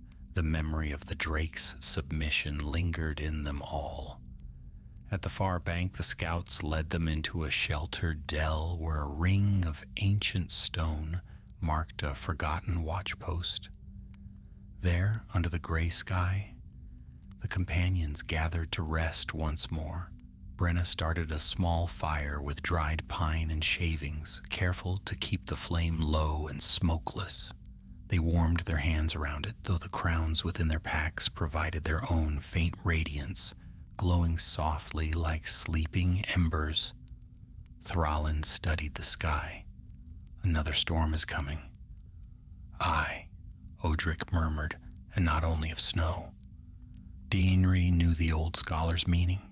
The coming storm would take shape not in wind or sleet, but in council halls and under mountain thrones. No tale of dragons would overshadow the tale of 7 crowns, 6 carried by humble dwarves, and 1 buried forever. Inside, a living legend. He pulled the cloth-wrapped crown into his lap. Its weight pressed into his knees. Its runes shimmered in patterns he could not decipher, like starlight reflected on deep water. He spoke softly. "When Erebor hears what we carry, how will they receive it? With pride or fear?" Thrallin rested a hand on his shoulder. "Both, I think. These relics could heal old wounds, but only if handled with great care and great humility. You showed us today what that humility looks like." But even as he spoke, a shadow flickered through the trees at the valley's far side. Daenri stiffened. "We're watched." Dorim's hand slid to his dagger. "Fror's scouts?" "No," Thrallin said quietly. "He lost too many. His fighters will march home wounded." Another shadow moved between the trunks, then another. Dark shapes slipped between the pines, swift and silent. Brenna rose slowly. "Not dwarves." From the forest's edge stepped a tall figure cloaked in gray, then another and another. Their forms were lithe and light-footed. Their garments blended with the snowy boughs, bows in their hands but not raised in threat. "Elves," Odric whispered. "Elves of the wood." The lead elf lowered her hood. Her hair shone pale as winter sunlight, her eyes clear and sharp. "I am Narthiriel of the Woodland Guard," she said, her voice carrying the stillness of the forest. "We felt the tremor of a drake's wrath 2 nights past. Now we see the trail of her passing and the struggle of dwarves beneath her shadow." Thrallin stepped forward with a bow of respect. "I am Thrallin Embermantle. These are my companions. We brought no drake into your realm, though she chose to hunt us." "We know this," Narthiriel said. "We watched from afar. It is not in our nature to intervene in the quarrels of dwarves. Yet the shaking of the mountains troubled us deeply. Few creatures of such age remain in the north." Daenri met her gaze. "She is gone now, returned to her depths." One of the elves exchanged a glance with his captain. "We saw her pass," he said. "Wounded, slow, moving toward the shadowed dens of the cold ridge. She will trouble no travelers for many seasons. Nartheriel's eyes drifted to Daenri's pack, yet I sense another weight upon you, something older than the drake. Daenri's hand closed instinctively over the crown. Thrallin stepped between them. These matters belong to the dwarves. No harm will come of them to your people. Nartheriel studied them for a long moment, long enough for the fire to crackle and the wind to shift. Then she inclined her head. So be it. The woodland guard will not hinder your passage. But take heed, the world has changed this day. Old powers stir, deep echoes ring. Walk softly, dwarves of Erebor. Others will hear of your deeds. With that she signaled her company. The elves vanished into the trees as swiftly as they had appeared, their pale cloaks blending seamlessly with snow and bark until they were gone. Silence returned. Dorum exhaled. I never thought elves would leave us in peace. Drolf chuckled weakly. A good omen, perhaps. Perhaps, Odric murmured, but even they sensed the shift. All eyes will turn to us now. Elf, dwarf, orc, and worse. Brenna fed another branch to the fire. Then we will face the journey head on. The crowns will not fall to greed or fear. Not on our watch. Daenri met her gaze, drew strength from it, then stood. We leave at dawn. Erebor waits us, and though Fror's shadow follows, we will not falter. Thrallin rose beside him. Aye, for the sake of all our people. The fire burned low as night settled, casting warm flickers across the snow. The company wrapped themselves in cloaks, guarding their precious burdens. Above them the winter sky stretched clear and star-filled, but beneath the earth, in the hidden places of the world, the echoes of the matriarch's roar still trembled, echoes that would shape the days to come. For the path ahead was not merely a journey home. It was the first step toward a reckoning long delayed. Dawn crept slowly over the eastern peaks, casting pale gold across the snowbound valley. A brittle stillness hung in the air, as if the world held its breath after all it had witnessed. The fall of the matriarch, the clash of dwarven kindred, the trembling of old mountains stirred awake. The company rose early, stamping warmth back into their limbs. Frost clung to their cloaks. The fire had burned to a bed of glowing coals, which Brenna stamped out with care. One by one they shouldered their packs, each burdened with a crown wrapped in thick cloth, each carrying a sliver of ancient history. Daenri tightened the straps of his pack, feeling the weight of the relic press against his back like a quiet heartbeat. The warmth of the crown lingered through the cloth, subtle but steady, as though reminding him of the promise he had made to the drake and to himself. We travel fast today, Thrallin said, voice low but resolute. We must reach the foothills before Fror regroups. His temper will not keep him long from the hunt. Dorum scratched his beard. After the frost she dealt him, he'll be too stiff to chase his own shadow. Wrath has a way of numbing wounds, Odric murmured. He will be after us sooner than you think. They set off across the frozen riverbank, following a narrow trail where winter grasses poked through the snow. The land softened gradually, the jagged cliffs giving way to rolling hills, marked by scattered pines. Their breath curled behind them as they walked, vanishing in the growing light. As they descended toward the lower valleys, the road broadened into an old cart track, half buried by fallen needles. Once, perhaps, it had carried ore from forgotten mines. Now it served as their path back towards civilized lands. The companions walked in pairs or threes, speaking quietly. Brenna caught up to Dainry, her expression soft. "You slept little?" He shrugged. "There's much on my mind." She nodded. "Aye. You hold the trust of all our people now, whether they know it or no." "It feels more like a stone on my chest," he admitted.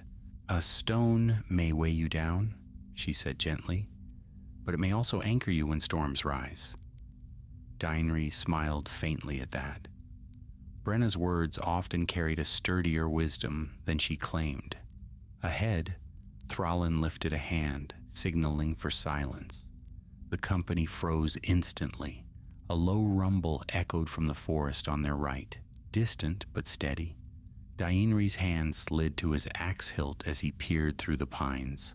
Another rumble followed, accompanied by faint clattering. "Orcs?" Dorim whispered. Odric shook his head. "Too steady, too rhythmic. That is the sound of hooves." Brenna inhaled sharply. "Men?" "No." Thrallin's brow darkened. "Dwarves." The forest parted as a band of dwarves marched into view, coming along a side path that joined their own. Their armor was polished despite the winter grime, their helmets adorned with crimson plumes. At their head marched a stout dwarf with a white-plated beard and stern, deep-set eyes. "The Red Watch," Thrallin murmured. "Soldiers of Erebor." Relief washed through the company. Brenna exhaled a breath she hadn't realized she was holding. Dainry straightened, recognizing the insignia upon their shields.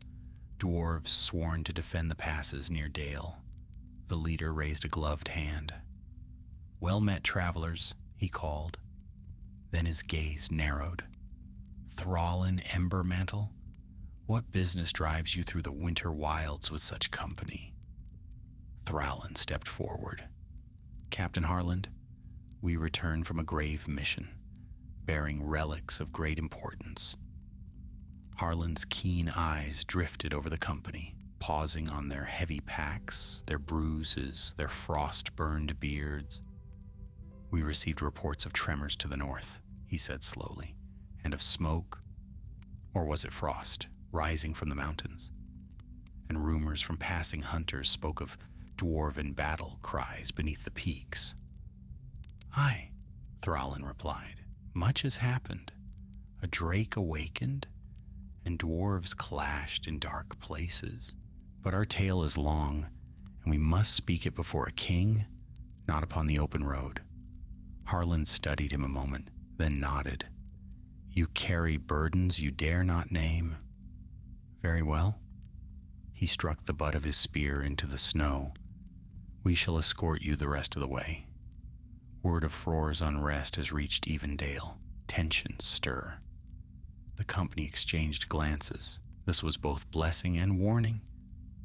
"We accept your escort," Thrallin said. The two groups set off together. The Red Watch marched in disciplined formation, their boots crunching in perfect unison. Their presence brought a sense of safety, but also a tightening awareness of the truth. Their return would not be quiet. Dainry felt the gaze of more than one Red Watch dwarf linger on their packs. The sun climbed higher, casting gold across the snow-laden fields as they trekked across the lowlands. Belts of forest rose and fell. A distant lake shimmered beneath thin ice. Smoke from settled farmsteads coiled into the sky like signals of peace. Yet tension grew with every step. At midday, the Red Watch halted in a clearing to rest. Harland approached Thrallin. "You speak of relics," he said quietly, "but relics can sow more discord than unity. Erebor needs stability, not another dispute over old heirlooms." Thrallin frowned. "We seek no dominion, we seek safety." "Safety?" Harland repeated. "A fragile thing?" He walked away before more could be said. Brenna nudged Dainry. "He senses what we carry." "As he should," Dainry murmured. Their journey continued. In the far distance, the lonely mountain's peak pierced the clouds like a spear of gray stone. The wind shifted, carrying the faint scent of forge smoke, home, warm and familiar. Yet none of them felt at ease. By dusk, the company reached the borders of Dale, where lanterns flickered along the city's wooden walls. The guards greeted Harland with raised spears, then lowered them with surprise at the battered company behind him. "You bring travelers in strange attire," one guard remarked. "Been battling trolls?" "Worse," Drolf muttered. The Red Watch escorted the company through Dale's winding streets. Lantern light glimmered on ice-slick cobblestones. Merchants shuttered their stalls. Children ran laughing through alleys until their mothers called them inside. This peace felt foreign after the raw wilds.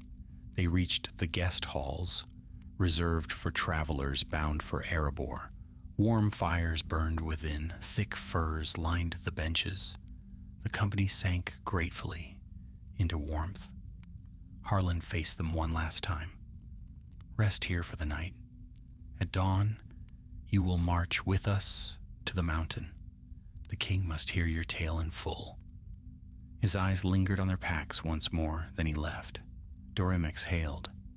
"We are surrounded by allies, but watched like thieves."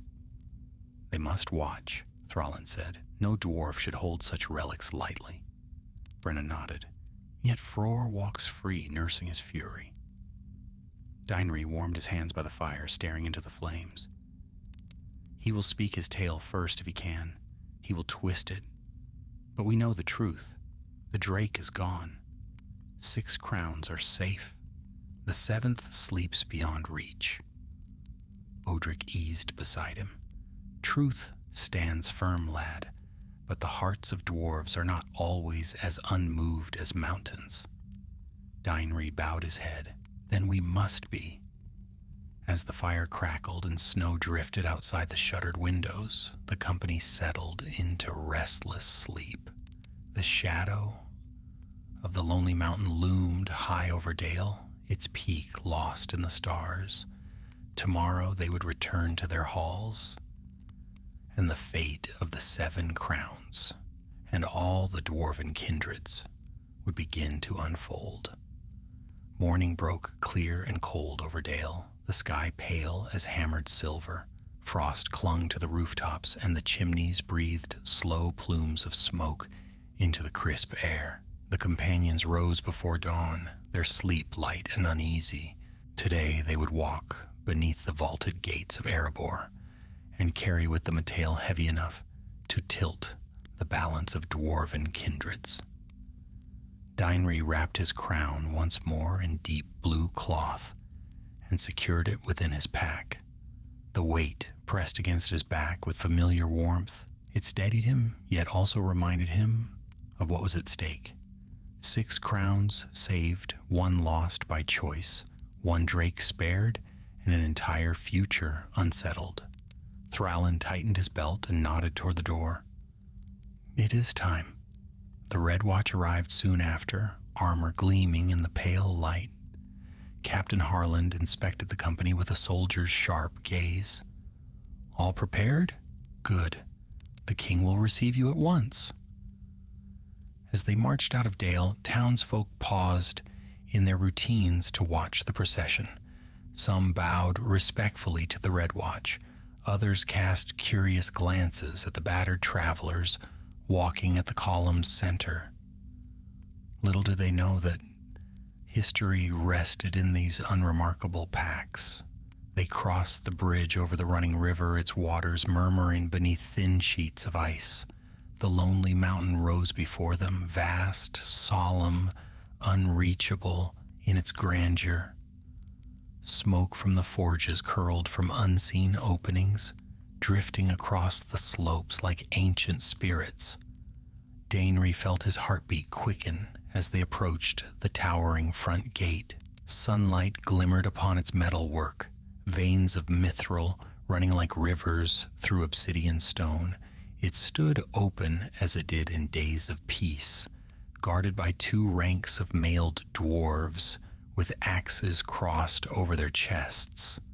The moment the Red Watch captain gave his name, the guards stepped aside. Inside, warmth wrapped around them, glow from forge fires, scents of iron and oil, the murmur of countless voices. They walked through the vast entrance hall, their footsteps echoing beneath carved pillars, depicting Durin and the ancient kings. Whispers followed them. Red Watch escort. From the north. Who are they? What do they carry? Dainry tightened his grip on his pack straps. They were led through arched corridors, inlaid with runes of fire and stone, past bustling artisans and deep-lit chambers where ore was sorted and weighed. Eventually the air grew cooler and quieter as they neared the throne room. 2 great doors of interlocked bronze swung open. The Hall of Kings stretched before them, its far end dominated by the throne of Erebor, carved from living rock and shaped like the rising peak itself. Upon it sat King Oin III, son of 9, his gray beard braided in 2 long cords, his posture steady, his eyes sharp as newly forged steel. Harlan stepped aside. "My king, I present Thrallin Embermantle and his companions. They bear tidings grave and strange." Owen's gaze swept across the company, lingering a moment on Dainry. "Approach." They moved forward as one. When they reached the foot of the throne's dais, they bowed deeply. "Rise," said the king, "and speak." Thrallin stepped forth. "My lord, we bring news from the Grey Mountains. A vault of the first makers has been uncovered. Within it we found what songs claim lost, the 7 crowns of the ancient fathers." A murmur rippled through the hall. Owen raised a hand, silencing the whispers. 7 crowns? He repeated. Impossible. Those relics vanished before the First Age ended. No dwarf now living has beheld even one. "It is true," Odric said, stepping forward. "I saw them with my own eyes. 6 of the crowns now lie before you." He gestured toward the company's packs. "And the 7th is passed beyond all reach." The murmurs surged louder now, disbelief intermingled with awe. King Oin leaned forward. "Explain."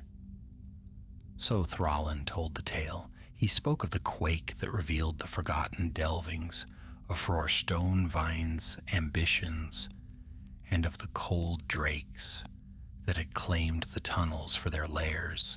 He described the matriarch, ancient and terrible, the first battle against her, the collapse, the splitting of the company.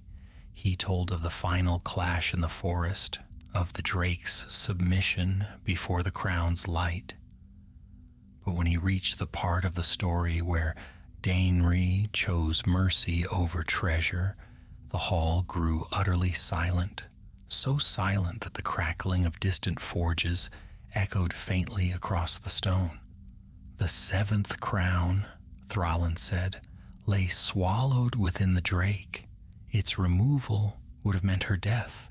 Dainry, son of Brodin, chose instead to let her live, and thereby relinquished the relic to the deep."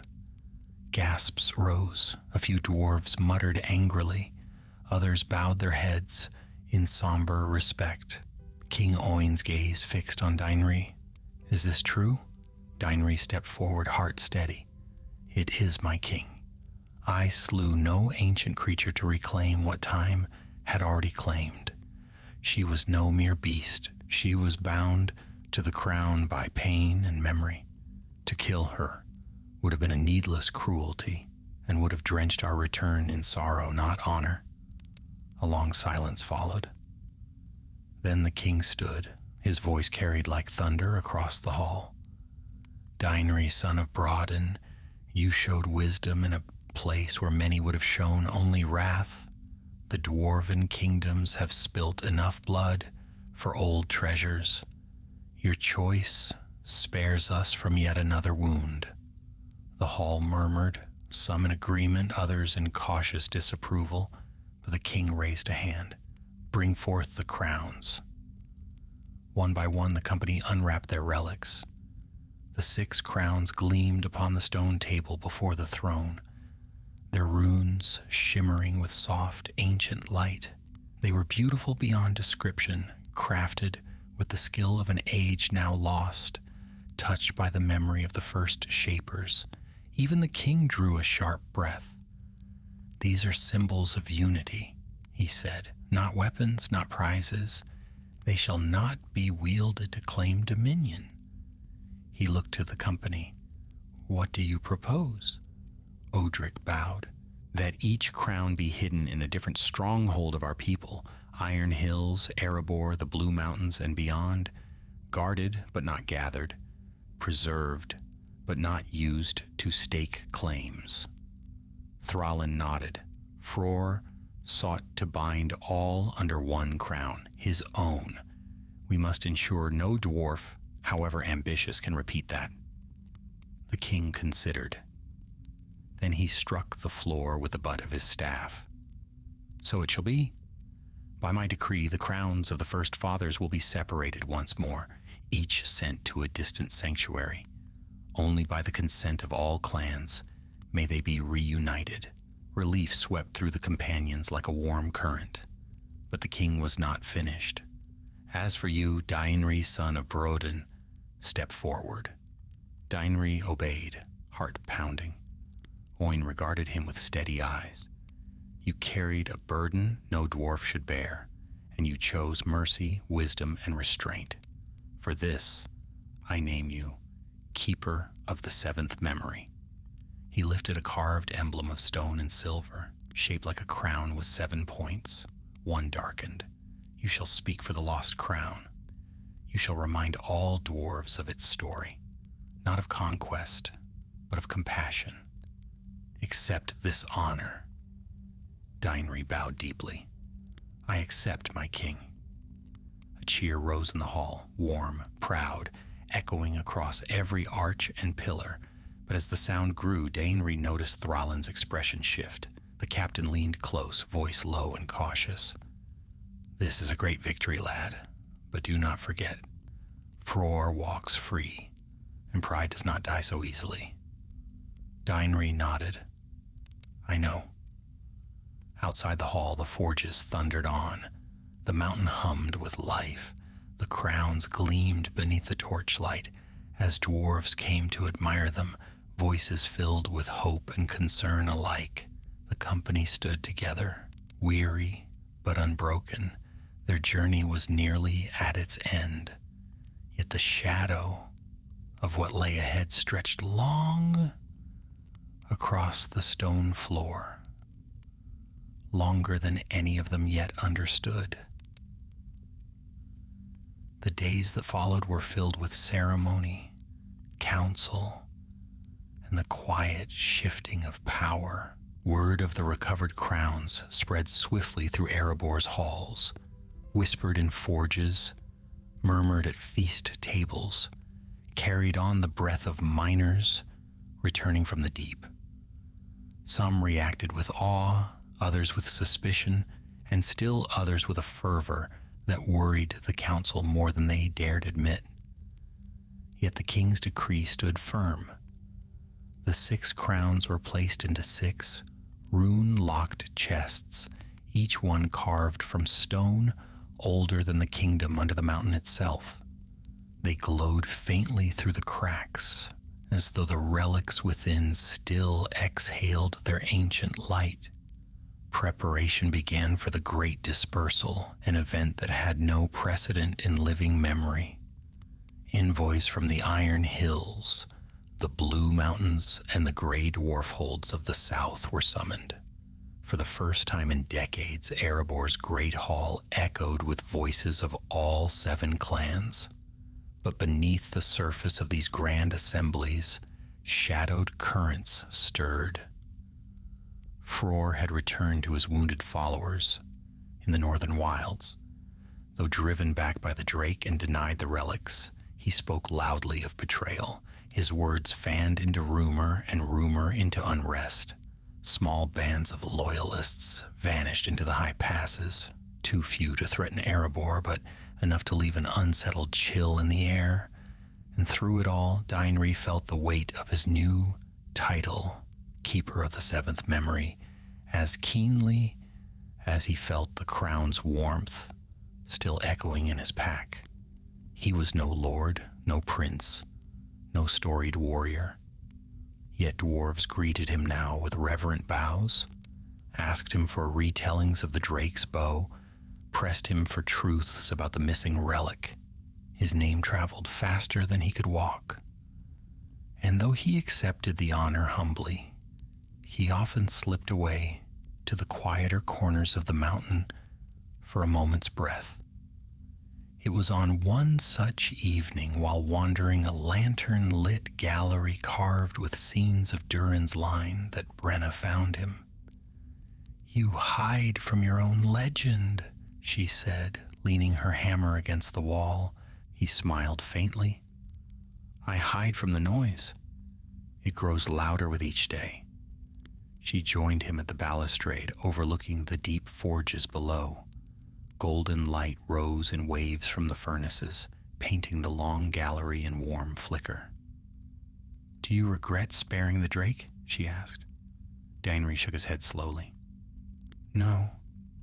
I wonder if others will regret that I did." Brenna's expression softened.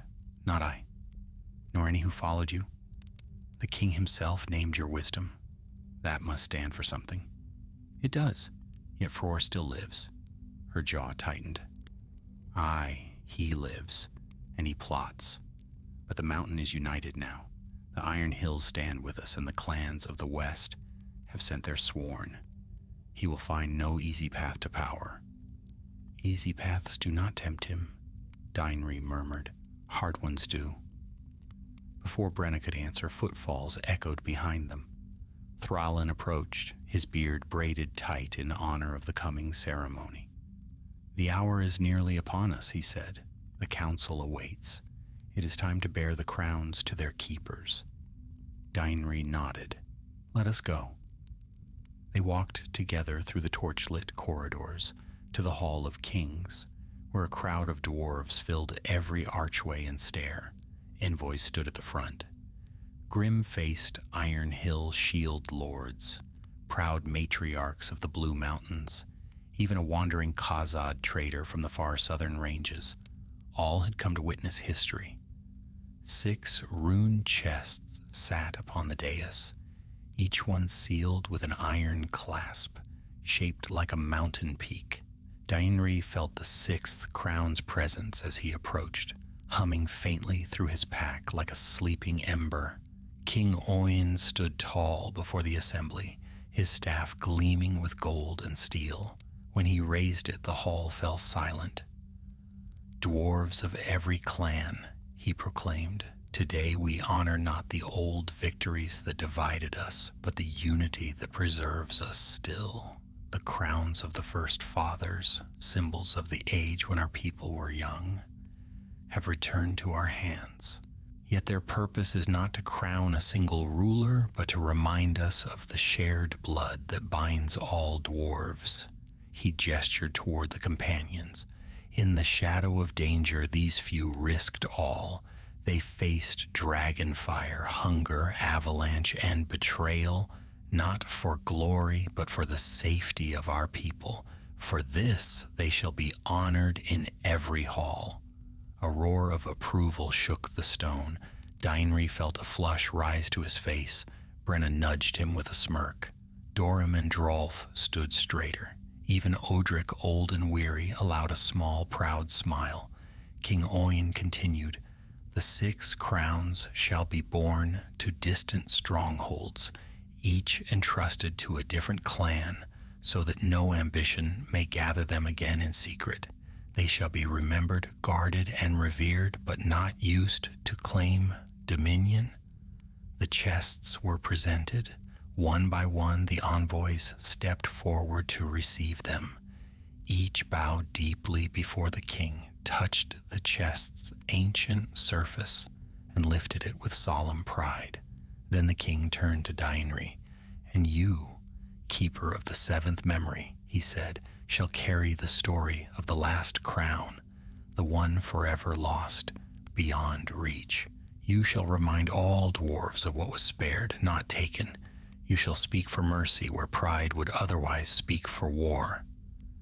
He lowered the seventh memory emblem into Dainri's hands. Dainri bowed deeply. "Your will is mine, my king." A final cheer rose, vast and echoing, filling every alcove. As the ceremony ended and dwarves dispersed in clusters of excited talk, the companions gathered near the dais. Relief washed over them, but Thrallin's face held a thoughtful crease. "The mountain is safer tonight," he said quietly. "Yet I wonder whether Fror will accept this peace." Odric leaned on his staff. "He will not. The wound to his pride is too deep." Brenna crossed her arms. "Let him try. He will find no allies now." "Perhaps," Odric replied. "But pride is a forge that needs no allies. It makes its own fire." They parted for the night, each returning to their quarters within the mountain. Dainri found himself unable to sleep. The halls hummed softly with distant hammer strikes, a lullaby to any dwarf. Yet his thoughts churned. Taking a lantern, he wandered into the upper terraces where carved balconies opened onto the cold night. Snow drifted lightly outside, each flake glimmering as it fell past the warm glow of Erebor's windows. From this height he could see all of Dale glittering like starlight scattered on stone. Far beyond, the northern wilds stretched wild and dark, the direction Fror had gone. Dainri tightened the seventh memory emblem in his hand. Then he heard footsteps behind him. "You still carry the weight heavily," said Thrallin. Dainri nodded. "I fear I will for many years." Thrallin stepped beside him, gazing into the snowy night. "Sometimes the greatest burdens are given to the smallest shoulders, not to break them, but because they are the only ones who will not yield." Dainri breathed slowly. "Is this the end of it, Thrallin?" "For now," Thrallin said. "The crowns are safe. The clans stand at peace. But peace is not a mountain. It does not stand on its own. It must be held." He placed a hand on Dainri's shoulder. "And when the time comes, we will hold it together." Dainri managed a faint smile. The lantern flickered. Snow drifted. The mountain stood steady and proud. Yet somewhere in the far north, a bitter dwarf nursed old grudges, nursing his wound like a smoldering coal. The second war of the dwarves had come to its end. But the tale of the 7 crowns had only just begun.